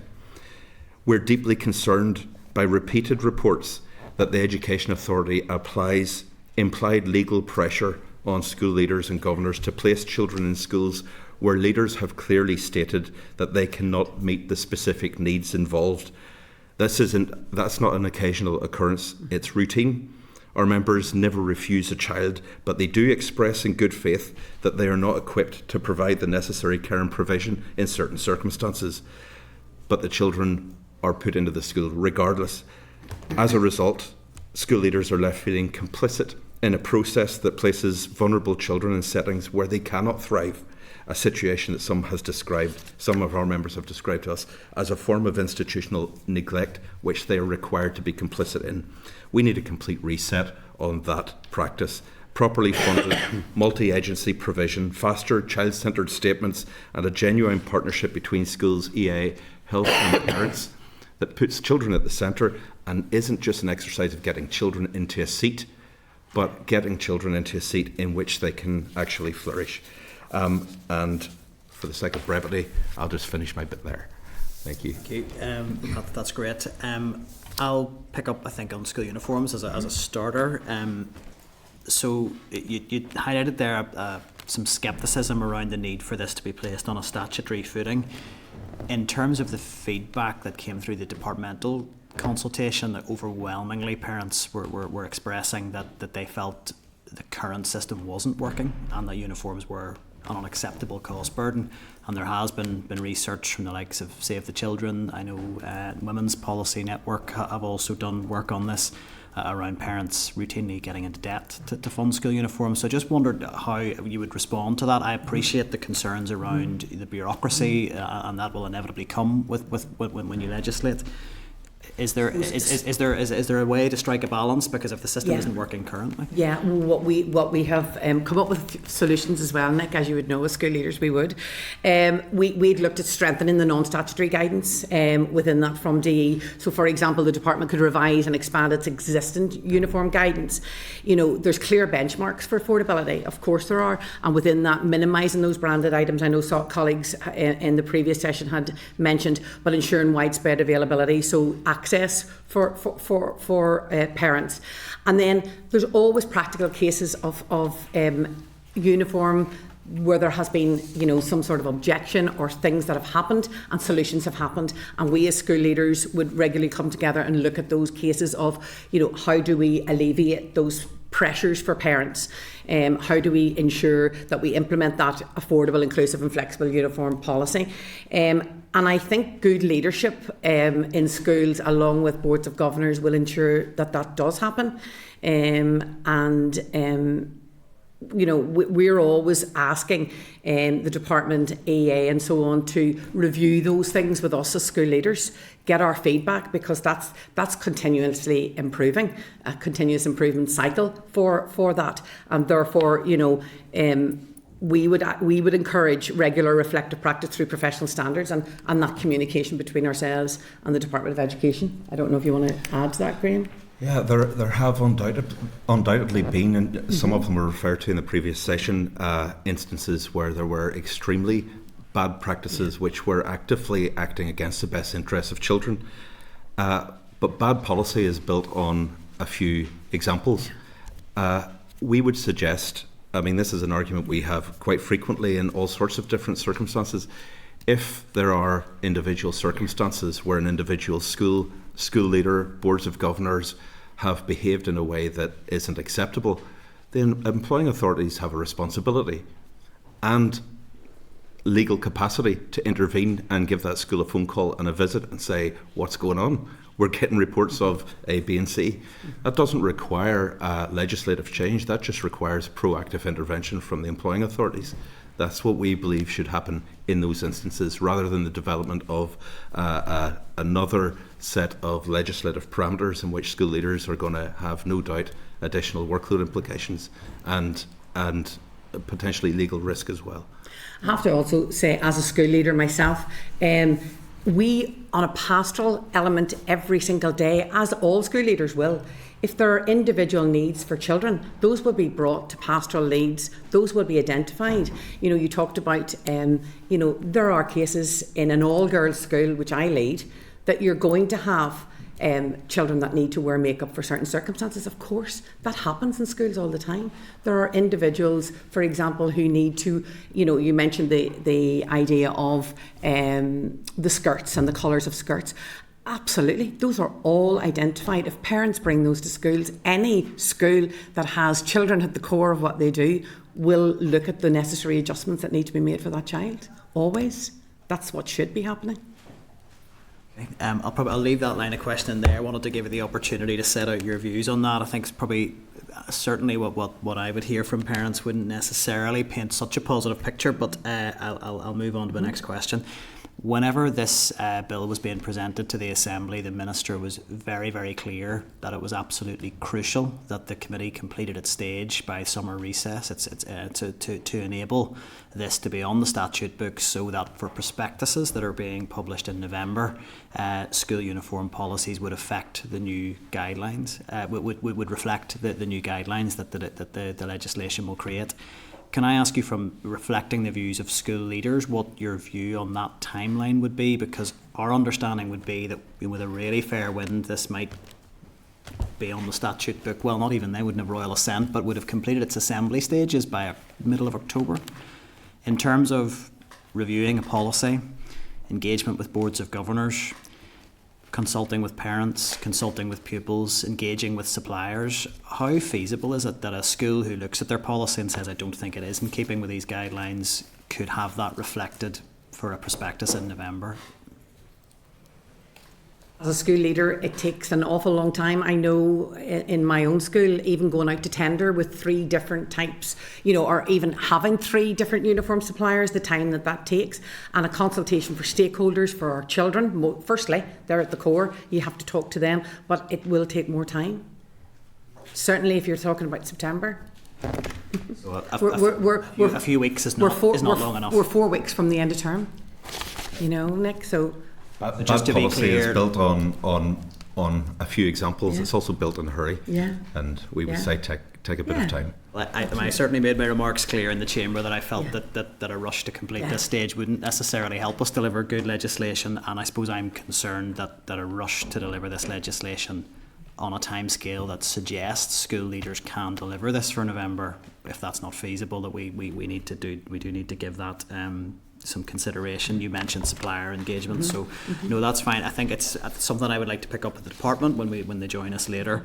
There's plenty of other things I think other members will want to pick up on, so I'll hand over to the deputy chair at this stage, and then for other members to indicate. What's your role, Graham Agus Jackie?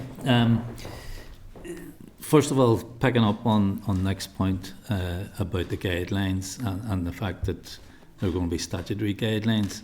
You see, the difficulty is, Jackie, that as Nick mentioned, there has been a lot of research carried out.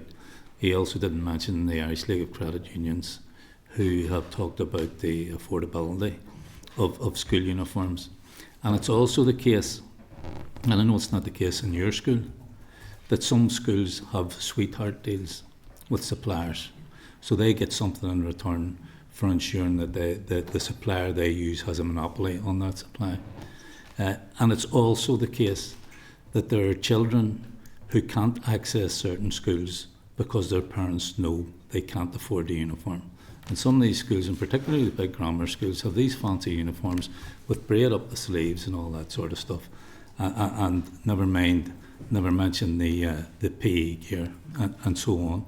So, in my view, there is a need for statutory guidelines, because the guidelines as they stand are not being adhered to by all schools. So, would you like to comment on that? I suppose, coming back to what Graham had already said, Pat, earlier, that if there are certain schools that those things are happening in, that they should be held to account. I understand that, but for the majority of schools, we have to service the needs of the community that we serve and the children that we serve, and of course that the affordability for our parents has to come first. My school is a non-selective school, so it's a question that we have to look at the target market that we're looking for. But every uniform should be affordable for every child, and there shouldn't be discrimination, because that does not echo the whole area of inclusion for every child. So, okay, fair enough. We'll agree to disagree on that. Yeah. So, okay. But in any event, you mentioned uniform banks in your presentation, and I don't think all schools would have a uniform bank. I think it's a very good idea, for children who are leaving the school or children who have outgrown uniforms, that their parents donate them to the school and they're there, if needed by other children. Is there any cost to that you're aware of? No, only the schools. With our uniform bank, we would get them laundered and washed, and that would be the only cost. And then it's available for parents to come and just see what they need, what their need is. Sometimes also to protect certain parents, we would do that privately through the pastoral teams in the school, and that can be done in a very discreet way as well, Pat. So absolutely, yeah. Absolutely. But if it became commonplace, in all schools, if there was uniform bank in every school and there was no sort of shame attached to it, it might just become normal. I've just one other question, a short question. The Minister announced on the radio the other morning that he was going to have a complete ban on mobile phones in schools. Did he consult the NAHT about that? No, and I mean, again, we have questions about when policy, particularly policy with legislative language, is produced in politically expedient ways out into the public without actually a full understanding about what happens in schools. Every school has a robust mobile phone policy. Many schools actually allow their children to use their technology in school for learning and teaching. Mobile phones can't be uninvented. We have to find ways to use this technology that the children will have in front of them for the rest of their lives in various forms in productive, safe ways. And we would say an outright ban is not something that we're going to support, because it will require our members to enforce it, and will produce levels of conflict that we can't really predict between schools and communities and children. And we also don't see the need for it. Again, if schools are very robustly inspected. They should be, and they should be held to account for the policies that they deliver in schools. If schools' mobile phone policies aren't adequate, let those schools be identified and let the employers address those schools. Can you understand then why the Minister has allocated £250,000 for phone pouches if he's going to ban mobile phones in schools? Well, it's money we've expressed to the department before we could see greater need for it elsewhere. Okay, thank you. Thank you, Deputy Chair. Michelle, you'd indicated. Thanks, Chair, and thanks, folks, for the evidence today. I'm going to start with the uniform stuff. I mean, you've expressed your, opposition to statutory guidance. I feel like the ship has sailed somewhat. The bill is here and there's broad support for statutory guidance. So what is happening in schools now in anticipation? Are schools already adapting their uniform policies in readiness for this? So we're aware the ship has likely sailed on this issue. We're wanting to highlight that we're very concerned about what legislative change is going to mean for our members in terms of workload. And so really our position is we want to warn everybody when statutory guidance comes on this issue, our members will support it, they will deliver it, but please make it workable for our members.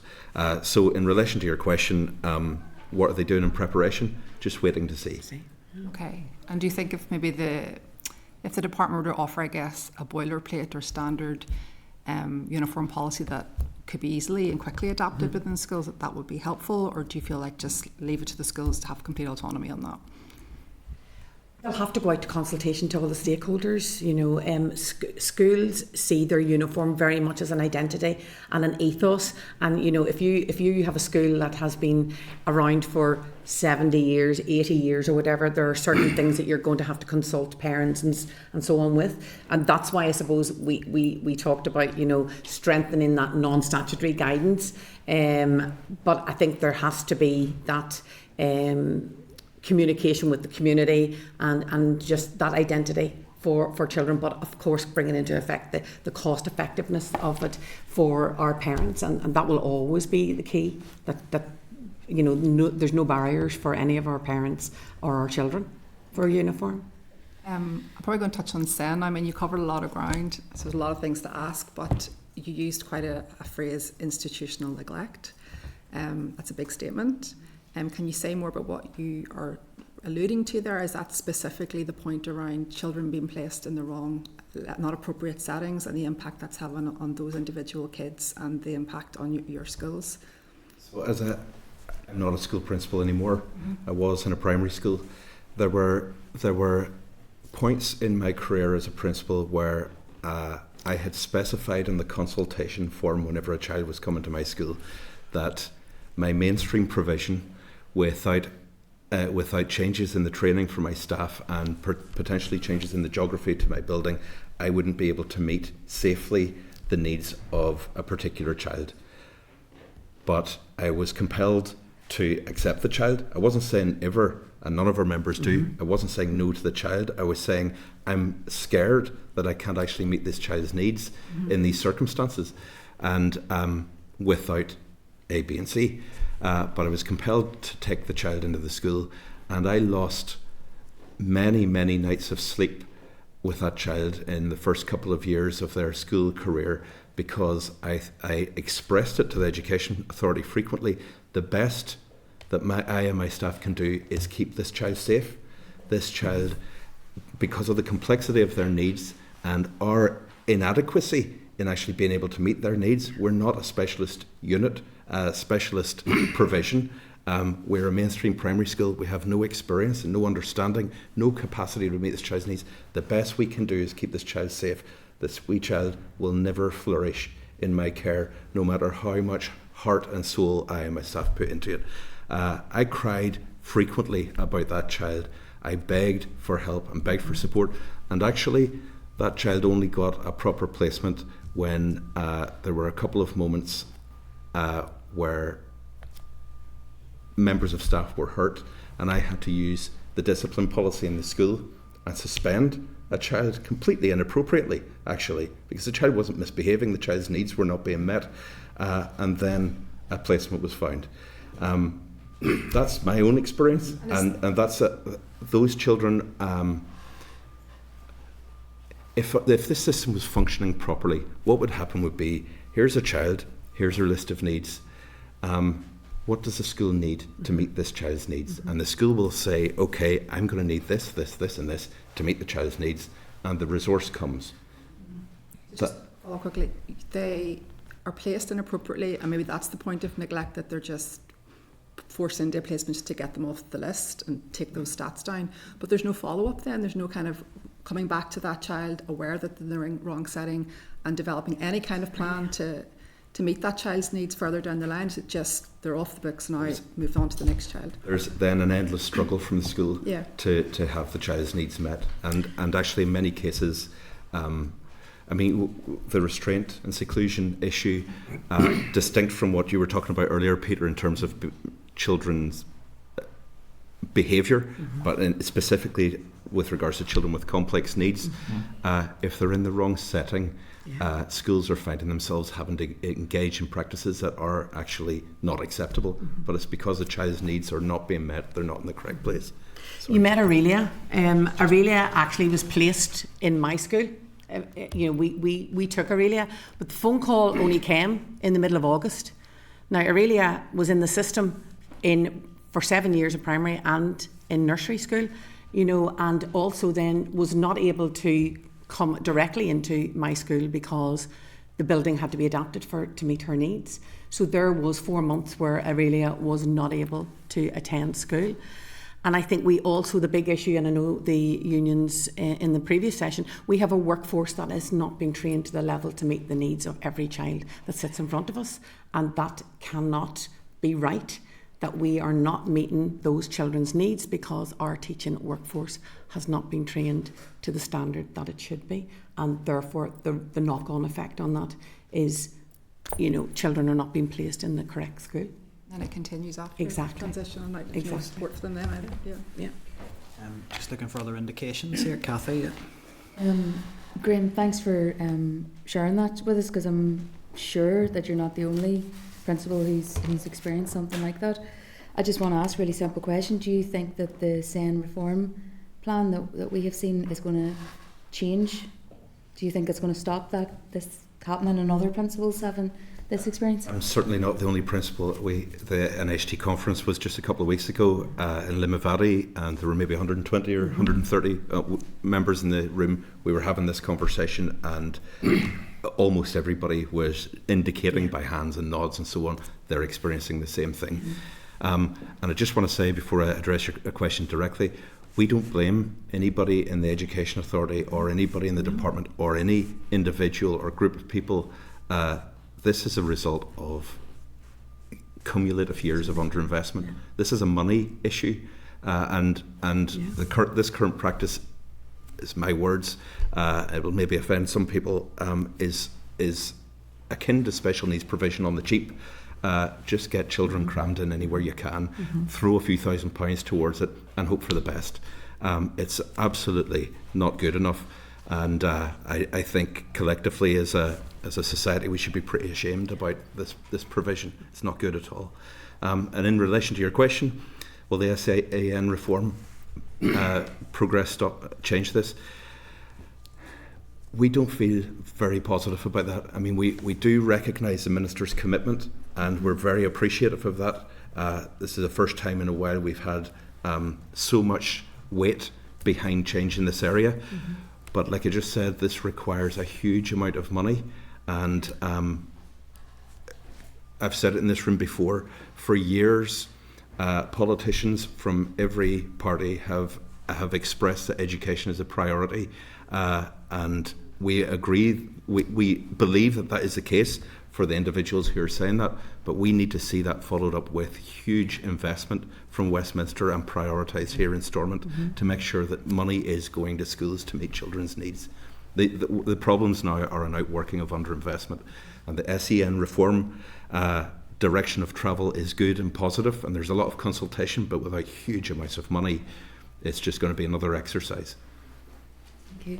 And just specifically, because you mentioned it as well on the Team Teach training, are you aware of any alternative? Are you aware of the Education Authority given, because we're being told the Team Teach isn't available now, have you heard of any alternative? No, there is nothing. Nothing. Okay, thank you. Thanks, Chair. Catherine. Peter, you'd indicated. Great, thanks so much, Chair, and Jackie, Graham, thank you for your evidence today. I'll pick up on a point, mobile phone use, that Deputy Chair made, and I think from what you said, I mean, you felt that banning mobile phones in schools would be problematic from logistical or practical outworking. Would that be fair enough? Well, you know, the whole emphasis around AI and being part of curriculum is really important, and it's teaching young people how to use mobile phones effectively.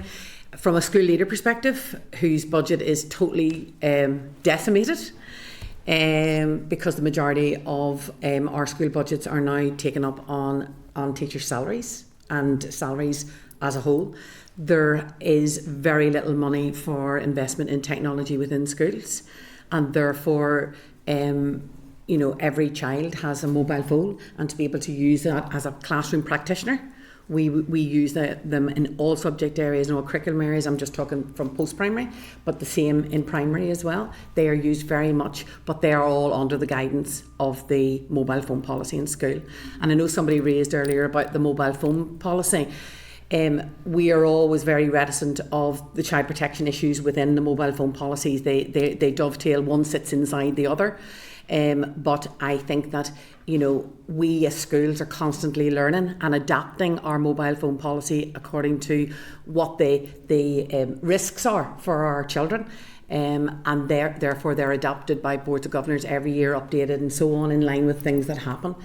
But, you know, there are good things that happen with mobile phones as well. They enrich the curriculum, they enrich subject areas, and AI has a huge part to play now in all of our school curriculum, particularly when we look at Transform Ed and all of the new curriculum changes that are coming in. AI sits hand in hand and will run parallel with all of those curriculum changes through from nursery right through to post-primary, in special and in primary. So to ban mobile phones, and I suppose as an IT teacher years ago, you know, they transform lives, but they have to, you know, we have to have policy, robust policy to support that as well.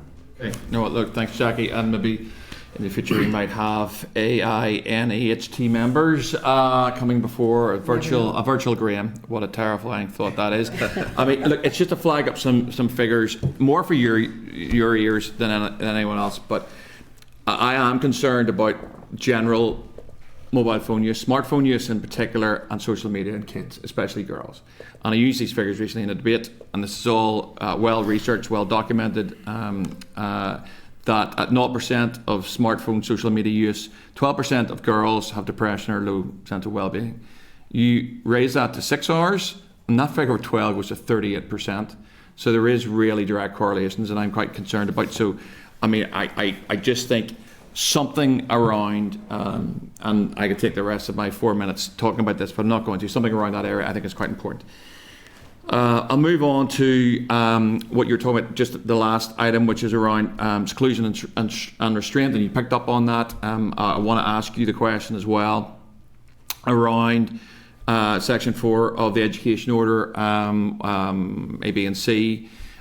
You also heard my last example I was cited. You, I'm sure, have lots of examples. I suppose I am concerned that in terms of how we move forward, not so much in seclusion, okay, because I think that's a different issue, and that's one I think we really have to address now because of the examples that have been given. That just shouldn't be happening. I suppose around restraint, as I cited, there's departmental guidance around this already, that reasonable force restraint should only be used as a measure of last resort.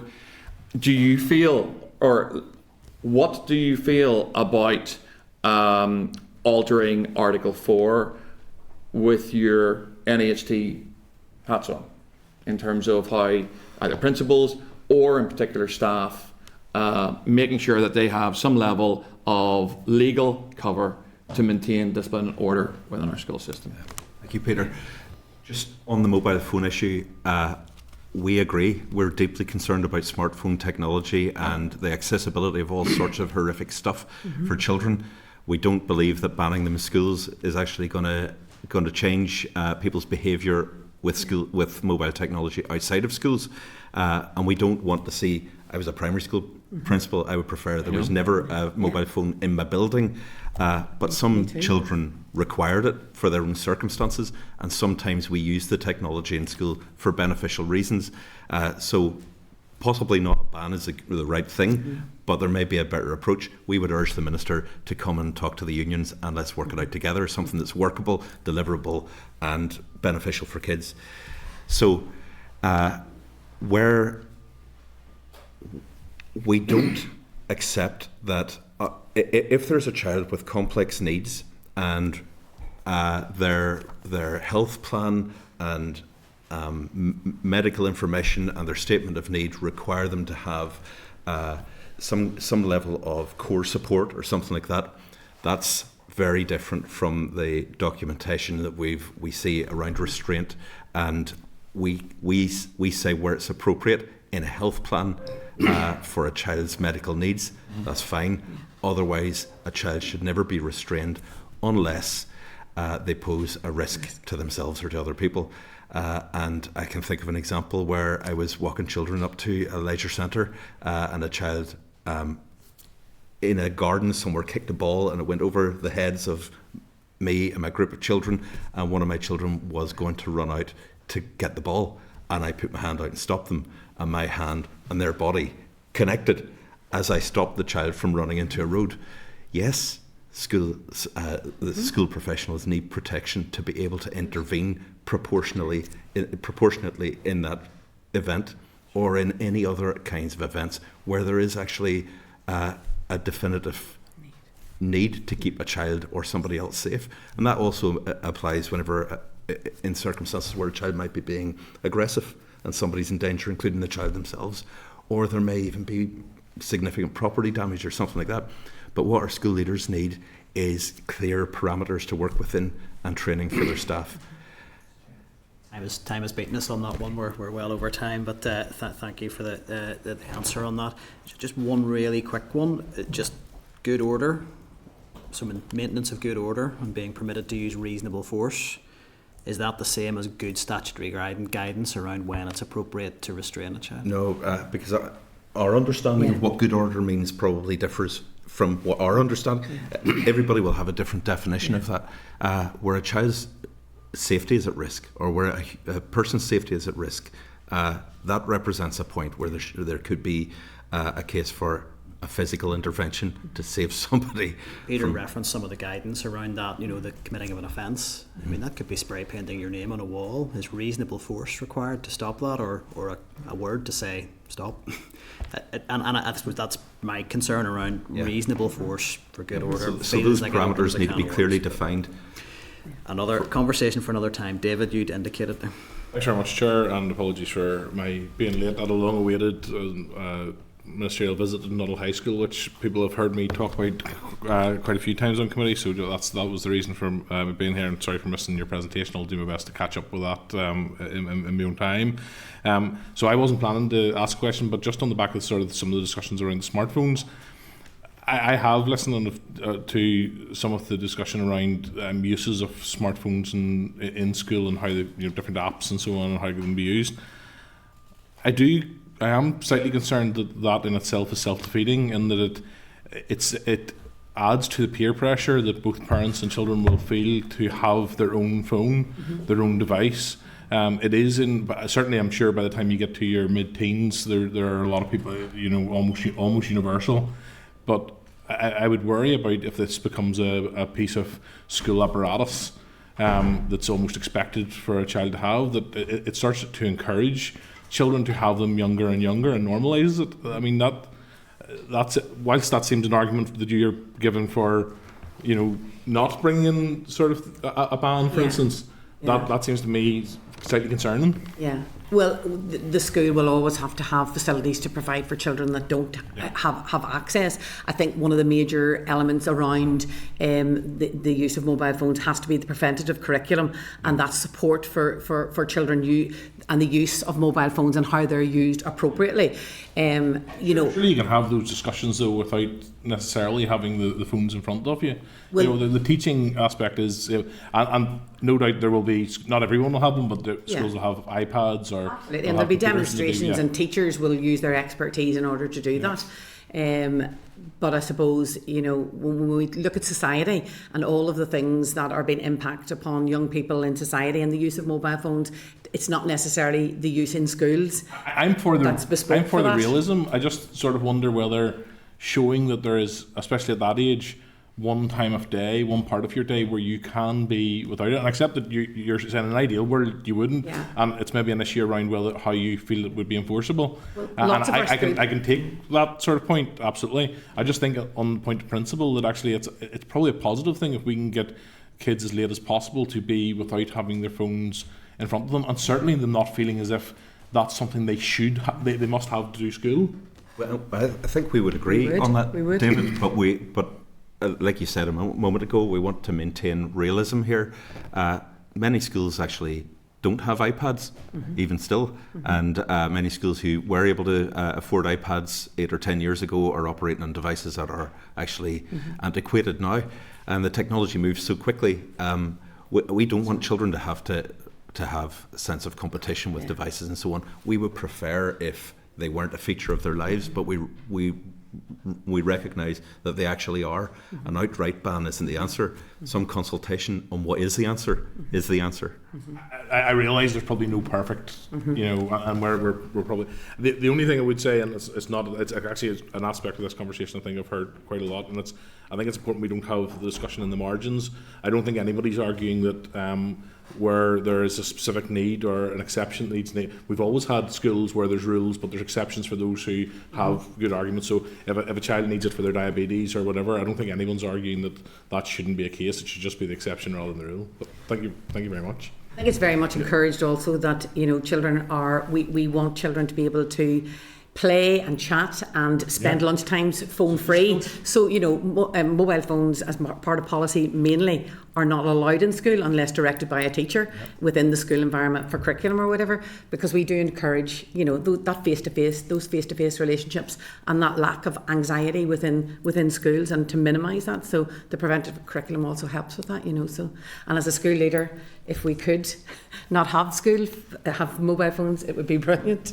You hear more and more from employers the sort of soft social skills and so on that people, and we see that you can see that for yourself. It's so, to encourage absolutely. those. Yeah. Thank you. Thank you. Chair. Thank you, David. Okay.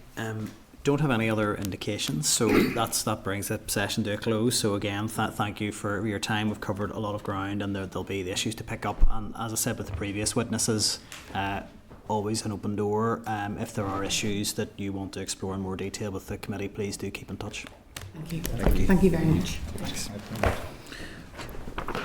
So, members, just to close that session off, I think obviously there's been a lot of evidence taken around school uniforms, which again I would suggest we can pick up either with the department or when we have our discussion later with the bill clerk, unless there's anything pressing any member wants to raise at this stage. No. Okay. Are there any other issues arising from that briefing that anybody wants to pick up in terms of taking forward at all? Just in terms of the Minister's announcement about banning phone bills, could we write to the Minister and ask him what his intentions are?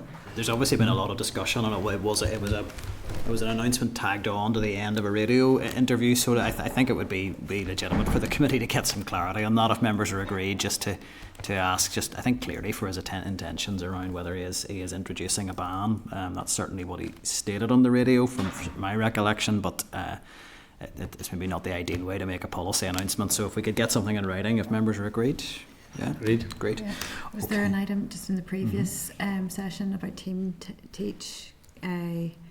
We'd flagged that, I think, to ask that for as an action for an update on Team Teach from the previous one in terms of it, which schools can access it and the current level of accessibility to the schools that need it and how it's delivered. So, yeah. Right, and just add on that, because I think even previously when we've spoke to the EA about it, they have talked about alternatives, but nobody seems to know what the alternatives are. So if there is an alternative, what is it and how is it accessed?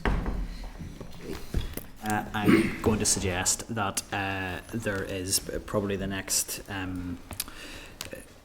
item in terms of maybe hearing directly from another witness not on the school uniform space. Given the discussions around SEN there, we may want to consider that at forward work planning. We are very close to the summer, and I don't think any of us want to be in a position where we're discussing last minute planning for placements. The evidence we just heard there around phrase neglect was used in terms of how placements are administered, but I do think the committee should probably try and factor in some time to get that update, but we can cover that in forward work planning if members are happy to move on from there. Okay, now the next item that I have on my agenda is an oral briefing from the department, but we have the bill clerk down as the next witness. So are we hearing from the department?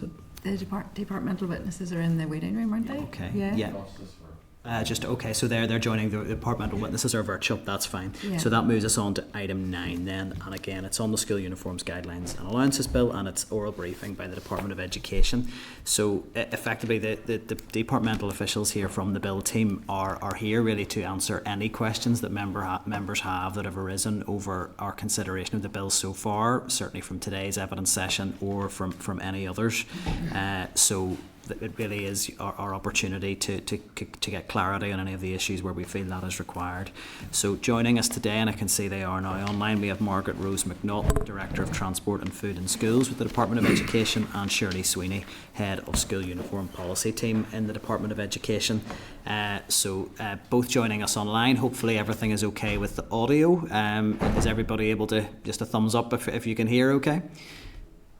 Okay from Shirley. I'm not sure if Margaret's audio. It's quite difficult to hear you, Chair. Okay. I'm trying to see if I can turn up the volume. Might be better without the head. Yeah, it's possibly the headset, but certainly your audio is coming through very clearly. So we'll make a start, and we'll see then where how we go with that. And if there's an issue, obviously please flag that, as obviously we do want to be able to hear from you, Margaret Rose. So okay, so I'll just come in first, and it's really to pick up on an issue that was covered in the briefing there with NAHT, and it was around the timelines for delivery of this bill, and particularly in terms of the publication of school prospectuses. And I think you'd provided a written response to the committee which covered some of those issues, and I don't know if there was any confusion. Your answer in that letter possibly suggested that you'd thought we were getting at that the schools needed to include the departmental guidelines in their prospectuses. That was certainly not our suggestion in the question.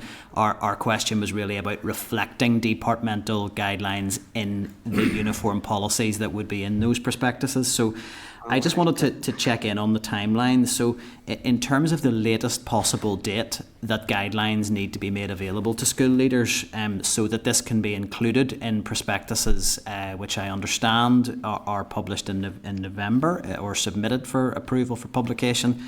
Can you give us any idea from the department's perspective of what that latest possible date would be? Well, it all depends, of course, on royal assent, but we would hope that would be early October.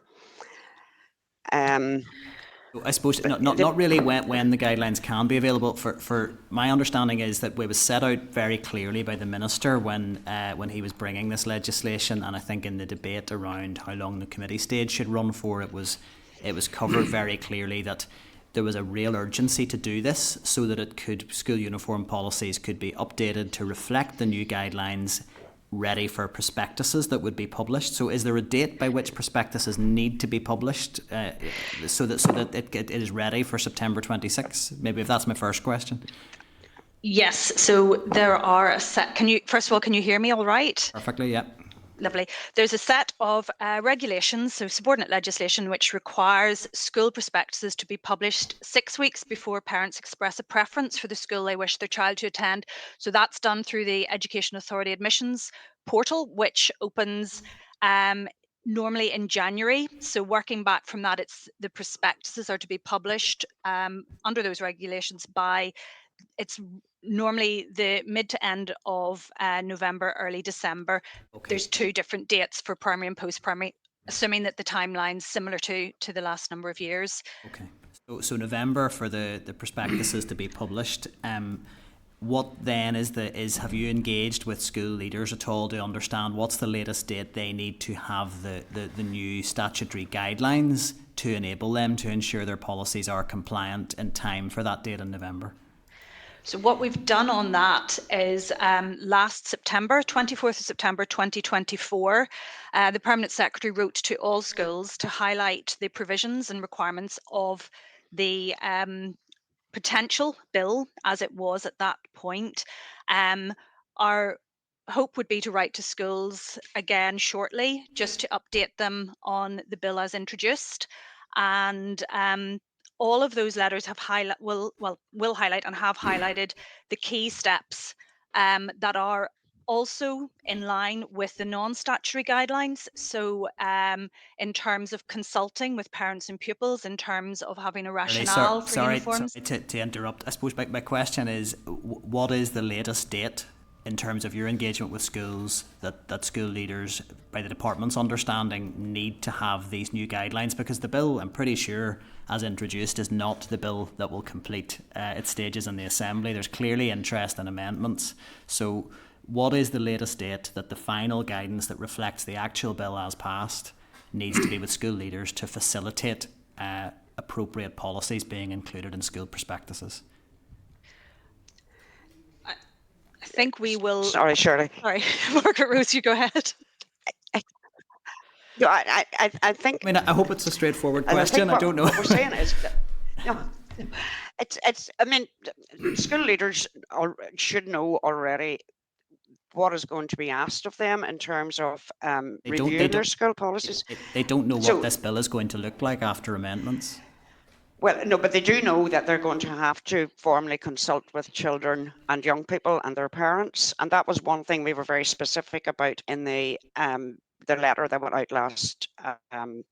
Maybe I'm not September, clear. I'm not clear. And I was just so listening to some of the to help comments. me maybe understand that in terms of a school leader who receives the new guidelines whenever they arrive. Let's say it goes through the Assembly at rapid pace and the new guidance is published and ready, reflecting all the amendments that have gone through at some point in October. NAHT were very clear that in terms of convening meetings of Board of Governors, reviewing policies, consulting with parents, consulting with pupils, drafting a new policy, getting that approved by the Board of Governors and having that reflected in their prospectus published in November would not be deliverable.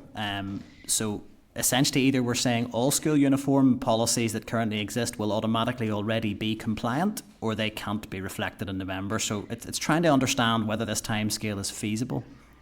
I think one thing to note is that the detail will be required to be published on school websites. All the ask in terms of prospectuses will be that schools look to the bill as introduced and ensure that there is nothing in their policy that they intend to publish in the prospectus in the end of November or the beginning of December that would not align with that. If there are specific issues, as you know, the bill provides transitional powers. However, this, another point made by NAHT during their evidence session related to the fact that, as far as they're aware, the majority of schools are already adhering to the non-statutory guidelines. So if that is the case, then there shouldn't be an issue.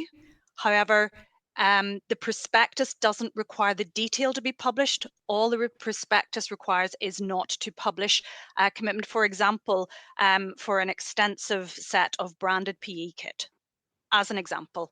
So as long as that is not included. For schools that currently, and we know they do, publish a uniform policy that has extensive branded PE kit included and lots of branded items in the uniform and bespoke items, just to be clear, your understanding is that, given the timescale outlined by the Minister, that those schools will be reviewing wholesale their uniform policies in time for November prospectuses to comply with the guidelines. That's the expectation? The expectation is that they don't publish anything in the prospectus that doesn't align with the bill. And that is less detail than is required for the full policy. I'm just concerned. It was sold to us really by the Minister September 26th. This would all be done and dusted. I'm just concerned that if we don't have royal assent and the bill is amended to any extent that departs from the guidelines that you're currently drafting, that the schools where the real problems lie, I think there is a concern that this will not be delivered in time. So, and I've not heard anything that reassures me on that point today, but that is, I understand that your intention is that is what will happen. The only other thing I wanted to ask, just really because other members will want to cover this, is really just on the large number of may provisions that are in the bill. So there's lots of clauses where it refers to what the guidelines may include and may address. If those are matters, I'll think, for instance, clause 2.3, I think, which talks about, reasonableness, reasonable numbers of items for particular activities or availability from, particular suppliers. It covers that sort of understanding of what's a reasonable amount of items and types of items to include. If that's important, we want schools to actually do something about that, why don't we just make those kind of provisions in the bill into musts so that everybody knows now with certainty that's going to be covered, rather than leaving a sense of uncertainty around that? The framework for the bill was drafted on the principle in which it's brought forward, which is to address affordability. So you will notice that any of the provisions that relate to affordability are must provisions. What is important to bear in mind as well, Chair, is that once what goes into the guidelines, schools must adhere to. So if it's in the guidelines, schools must adhere to it. But you understand, committee wants to be assured that what's going to end up in the guidelines will achieve that aim. So if I look at clause 2.3, for instance, these sort of clauses give me concern, because I think this is really directly addressing affordability. It talks about provision on what is to be regarded as reasonable or unreasonable, and it talks about particular suppliers, particular manufacturers, particular items or sets of clothing, different activities for different sets of clothing for different activities or occasions. All of those things are clearly cost drivers. I mean, I could basically say for that you're talking for a large part in that clause about PE, different activities and different occasions, and the numbers of sets of items. So if we're clear we want to address with schools what's reasonable, why not just, would the department not consider just saying that just needs to be a must provision? I think when you see the guidelines, and we hope to have the guidelines subject to just the general internal clearance, we hope to have them with you by the end of next week, Chair. And I think when you see those, the guidelines will cover each of those issues around single suppliers, around specific styles and branded items. And when you read those, they will be, schools must, or schools must not. I do understand the committee is looking forward to seeing the guidelines. We're conscious that those are guidelines based on the bill as introduced, not as the bill will probably conclude. I suppose the concern is future proof. Just one point just on future proofing. I just want to clarify what Margaret Rose said there. She said we should get the guidelines when? Within the next few weeks, was it? Within the end of next week. End of next week. That's is that draft guidelines, or will that have ministerial approval? Oh, no, it's draft guidelines. Okay. So you will understand that concern then with draft guidelines, and also that these guidelines are to be reviewed. So if ever a minister was to say, actually, I don't like that provision, if it's still a may provision in the legislation, we may never. You could remove stuff from the guidelines that is good in the future. So whereas must provisions give you certainty as to what we're going to see, and future-proof the bill in that regard. And I think that's right, Chair. It is looking at it with a view of future-proofing to consider if in 10, 20, 30, 40 years, is that a requirement that should still be a must, given the length of time that primary legislation can be in place for. And that obviously is a matter for committee to form its view on with its own legal advice. But it is just always, we have always approached this with trying to think through what the purpose of the bill is, and then the professional drafters have come in and drafted on that basis. So that's why there is a framework, and also then thinking through if that's a must, are there any unintended consequences? There may not be, and that's fine, but it's always trying to think of it with that lens. So it's not that there would be any resistance to doing that, and we wanted to make sure that the powers that are needed to address all these issues are in the bill as introduced. And then, as you say, the reason for providing draft guidelines now, we can test those with the DSO, and then once the amendments are voted through and we know following consideration stage, etc., and further consideration stage and final stage what the bill is and will be, then we're able to just update the guidelines to reflect that, and hopefully expedite getting those issued. So that's the reason for producing draft guidelines now, as well as the fact we think it's useful for committee to have sight of those.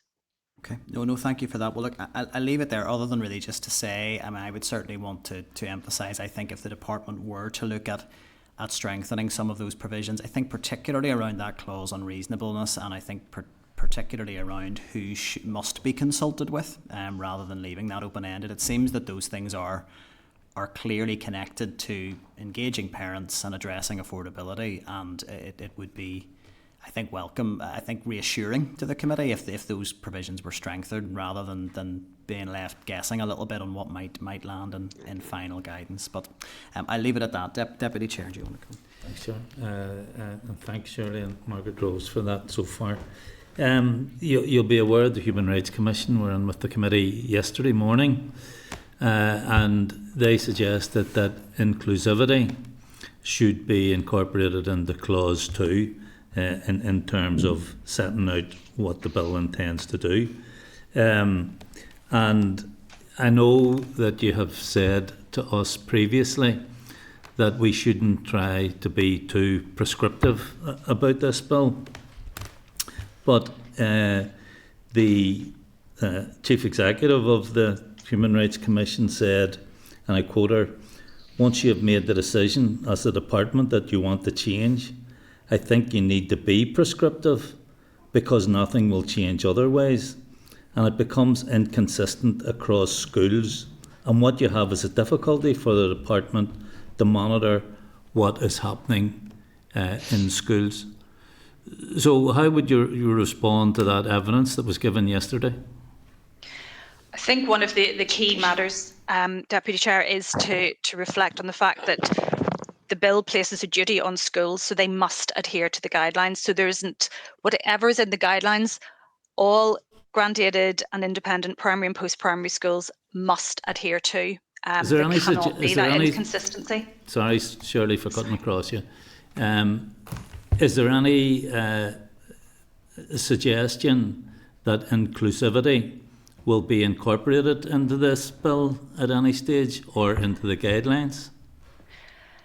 By reference to, for example, pupils with SEN and those reasonable adjustments, sensory needs, etc., that would be our intention, yes. Well, I'm in not the guidelines. In the guidelines. I'm not just talking about children with SEN. In fact, that the Chief Commissioner suggested that there should be more explicit reference to human rights law, specifically Article 14 under the ECHR. How would you react to that? Again, is that the best interests principle? Yeah, so I mean, again, look, subject to the draft, you hopefully once you see the draft guidelines, you will see where those matters are intended to be reflected. So we've taken the position that yes, those types of details are matters for the guidelines. Just one final quick question: have either of you, or the department, or the minister, had any direct consultation with the Human Rights Commission? There was no direct consultation with the Human Rights Commission, but they did respond as part of the general consultation. But there's been no direct engagement? There was no direct engagement, no. Thank you.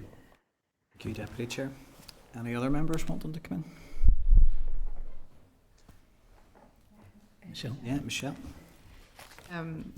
Thank you guys very much for the answers so far. In terms of monitoring, what kind of data will the department capture on school uniform costs? Like, will you be able to know the cost of each school uniform? Sorry, Michelle, I have difficulty hearing that. I just wanted to know about monitoring and data capture. So what kind of data are you going to be capturing in terms of monitoring? Sorry, just apologies. Margaret Rose has had technological problems all day, so apologies if she's dropped off. I mean, we're looking and engaging at this stage with looking to see how we can both gather as much information in an electronic solution as possible to give us access to all of that without it being an administrative burden or bureaucratic issue for schools. So the intention, and this is very early stages, I think we set reference to that out in our written response, would be to get all the information that tied to the information that we'd be requiring schools to publish. So that would be costs per item, rationale, etc., for uniform information about the consultation. So that is our current thinking. As I say, just caveating that with its very early days, but that we would have all of that information. And I think that there's a recognition that within the department, you know, certainly for the first number of years, there needs to be a focus on monitoring that to ensure that the Act, when it comes in, will have the impact that it needs to have. Do you think then you'll know the cost of each school's uniform through the data you're capturing? That is the hope. As I say, early days, but that's the territory we're looking at.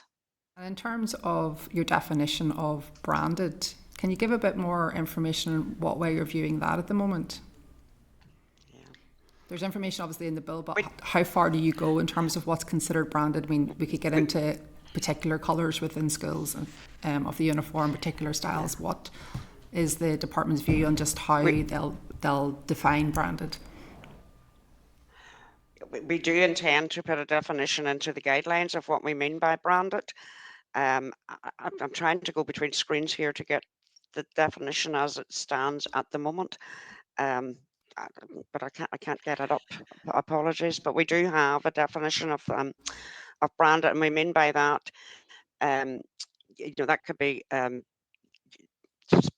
items from sportswear companies with a particular logo. It could be very specific colours. You know, if they are a colour with a gold braiding, can be considered to be branded. if I could find it, if I could find the definition, it would be much easier. But I can't get my hands on those guidelines now between these screens. Apologies, but we will have a definition in the guidelines of what the intention is, what we intend by branded. And it builds on the definition of specific styles in clause 9, and it is linked to school-specific logos and branding, or as Margaret Rose says, those large sportswear companies, that branding, just to try and clarify for schools what we are talking about here. Peter, you'd indicate. Thank you very much, Chair. Thank you very much for coming on the line with us, ladies. Shirley, I'm really glad you're not on main screen, because I'd feel like I was being interrogated with that bright light behind you. Sorry. To be quite honest, you're going to ask me lots and lots of questions, and I'm going to panic because I'm faced with this very bright light. As I think it was the Deputy Chair mentioned yesterday, we had the Human Rights Commission before us, and as the Deputy Chair mentioned, there was some discussion around human rights compliance and so forth. I think it'd be fair, I haven't managed to actually find the Hansard of the session yesterday, but I think it'd be fair to say that the Chief Executive felt that Section 75 was not enough to deal with the issues around inclusivity, and you can certainly, eventually that'll be answered and we'll all be able to check out exactly what was said. Are you clear that any legislation in Northern Ireland has to conform to Section 75 of the Northern Ireland Act? We've had many discussions with OLC in the drafting in terms of what needed to be cross-referenced or included, and the advice is very clear that all existing legislation, equality, human rights that applies to schools, it does not need to be repeated in this bill. It applies. Sorry, Margaret Rose, I think you were going to say something. No, I was just going to say that we were going to put at the at the end of the guidelines references to all of those other pieces of legislation that continue to apply, and that schools still need to continue to adhere strictly to that legislation. Yeah, so that would be my understanding as well, and I did put that point that it would be quite unusual for primary legislation in Northern Ireland to have particular reference to some of the things that perhaps they were wanting to see in the bill, and certainly what I'm reading here in terms of Section 75 of the 98 Act requires departments to have due regard to the need to promote equality of opportunity for people of different religious belief, political opinions, racial groups, age, marital status, sexual orientation, men and women generally, disability, independence, which is actually quite an extensive group. My understanding, which is really what I was checking with you, is that legislation that's brought forward must be compliant with that, and certainly Margaret Rose, in terms of from your answer, as we await what the guidelines say, I would certainly expect there to be some reference to that, perhaps at the end of the guidelines, but maybe intuitively is not the right word for this, but instinctively all legislation has to be compliant within that category, just to make sure that we are human rights compliant with the bill. But my understanding is that we are. Yeah, but I mean, one of the lines will be that a range of legislation exists to prohibit unlawful discrimination and protect the rights of individuals in various areas, including human rights, race, sex, and disability. And then we will detail, maybe in an annex to the guidelines, what those different types of legislation, what those main pieces of legislation are. And they will be the Human Rights Act, the Race Relations Act, Sex Discrimination Act, Equality Act, Disability Discrimination, and some useful contacts. So that will be included as probably an annex to the guidelines, because that's that's already statutory. That we have to follow those equality and other issues, so they'll not be statutory again, because they already are statutory. Yeah. Okay. No, that makes sense. Does makes perfect sense. That's certainly my understanding. Certainly, I would reflect and concur with the chair.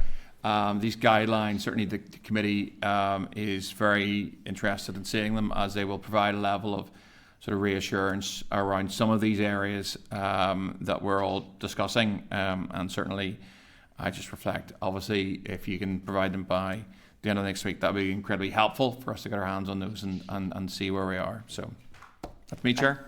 The end of next week? Yep. Sorry, I thought you said the beginning of next week. Well, if you can do it, Margaret Rose, I know you've worked magic in the department before, or maybe you can get your magic wand out and we'll have them for tomorrow. I don't know. Well, I don't think so. Thank you, Chair. Thank you, Peter. Any other indications at all? No. If there's nothing else, I did have one final question, which is just on that clauses 3 and 4, those enabling powers around capping numbers of branded items or a financial cap. You have indicated in previous evidence sessions that the department is definitely going to consult on those. Just given the level of parental interest in the capping, be it items, be it financial, can you give us an idea of the timeline for that consultation, when that's going to happen? It is really Oh, sorry, we've lost your audio there, Margaret Rose.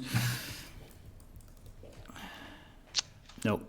Seems so important. It's really. it was a critical moment, but no, we lost you there, Margaret Rose. Apologies.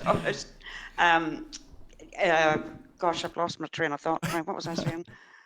Timing for the CAP consultation. Oh, the CAP consultation. Yeah, that's the next piece of work that we want to undertake. There is just the two of us here. Once we get the guidelines to the committee, then the next paper to finalise is the paper on the CAP. And that, I mean, I had hoped that we would have consultation, probably around June time, but that's unlikely to happen. It's not going to happen, actually. That has been slightly delayed. From what you're saying, it's likely to be this calendar year. Certainly, it's not going to be much extended beyond. Oh no! I would hope that it's this calendar year. Yes. No, that's welcome. And just then with the last point on that, in terms of the sort of direction of travel, is the purpose of the consultation to develop legislation on the caps, or to make a decision as to whether or not you want to use that enabling power? So is it clear yet that yes, we want to use the power and we just need to figure out what the detail of that is, or we're not yet decided on that point? Well, I think we will have to be guided by the responses to the legislation, the responses to the consultation. The enabling power is there once we know. First of all, that everybody is supportive of a cap, whether that be on numbers or whether it be on a financial. At a financial level, okay. Then we have the enabling power that we can then, bring in when it is necessary, if it is necessary. We have always said that we know that a lot of schools do an awful lot of very good work around uniforms, so we absolutely don't want to be putting a cap on any across the board that would be more expensive than what some schools can get their uniforms for. And it's not to say that the schools may all bring their uniform costs up to the level of the cap, but there's nothing to stop suppliers or retailers putting up their prices. So we want to be sure that first of all that we absolutely need the cap. We have the enabling guidance there, the enabling legislation there to introduce one. When we need it. That's fine. That's absolutely fine. It was just to clarify: is it a clear direction of travel, and we're working out the detail, or we're going to review on the consultation if we need to use those enabling powers? That's perfectly clear. So thank you for that. Look, any other members that want to come in at this stage? Look, we appreciate your time, and we appreciate that you have offered to make yourself available for the next number of weeks to cover these issues as the committee continues its scrutiny. So that is very much appreciated, and I know technical issues don't always make it easy to get through these sessions, so I hope you were able to pick up everything that was being asked. Okay, so thank you both for your time. Thank you very much. Thank you.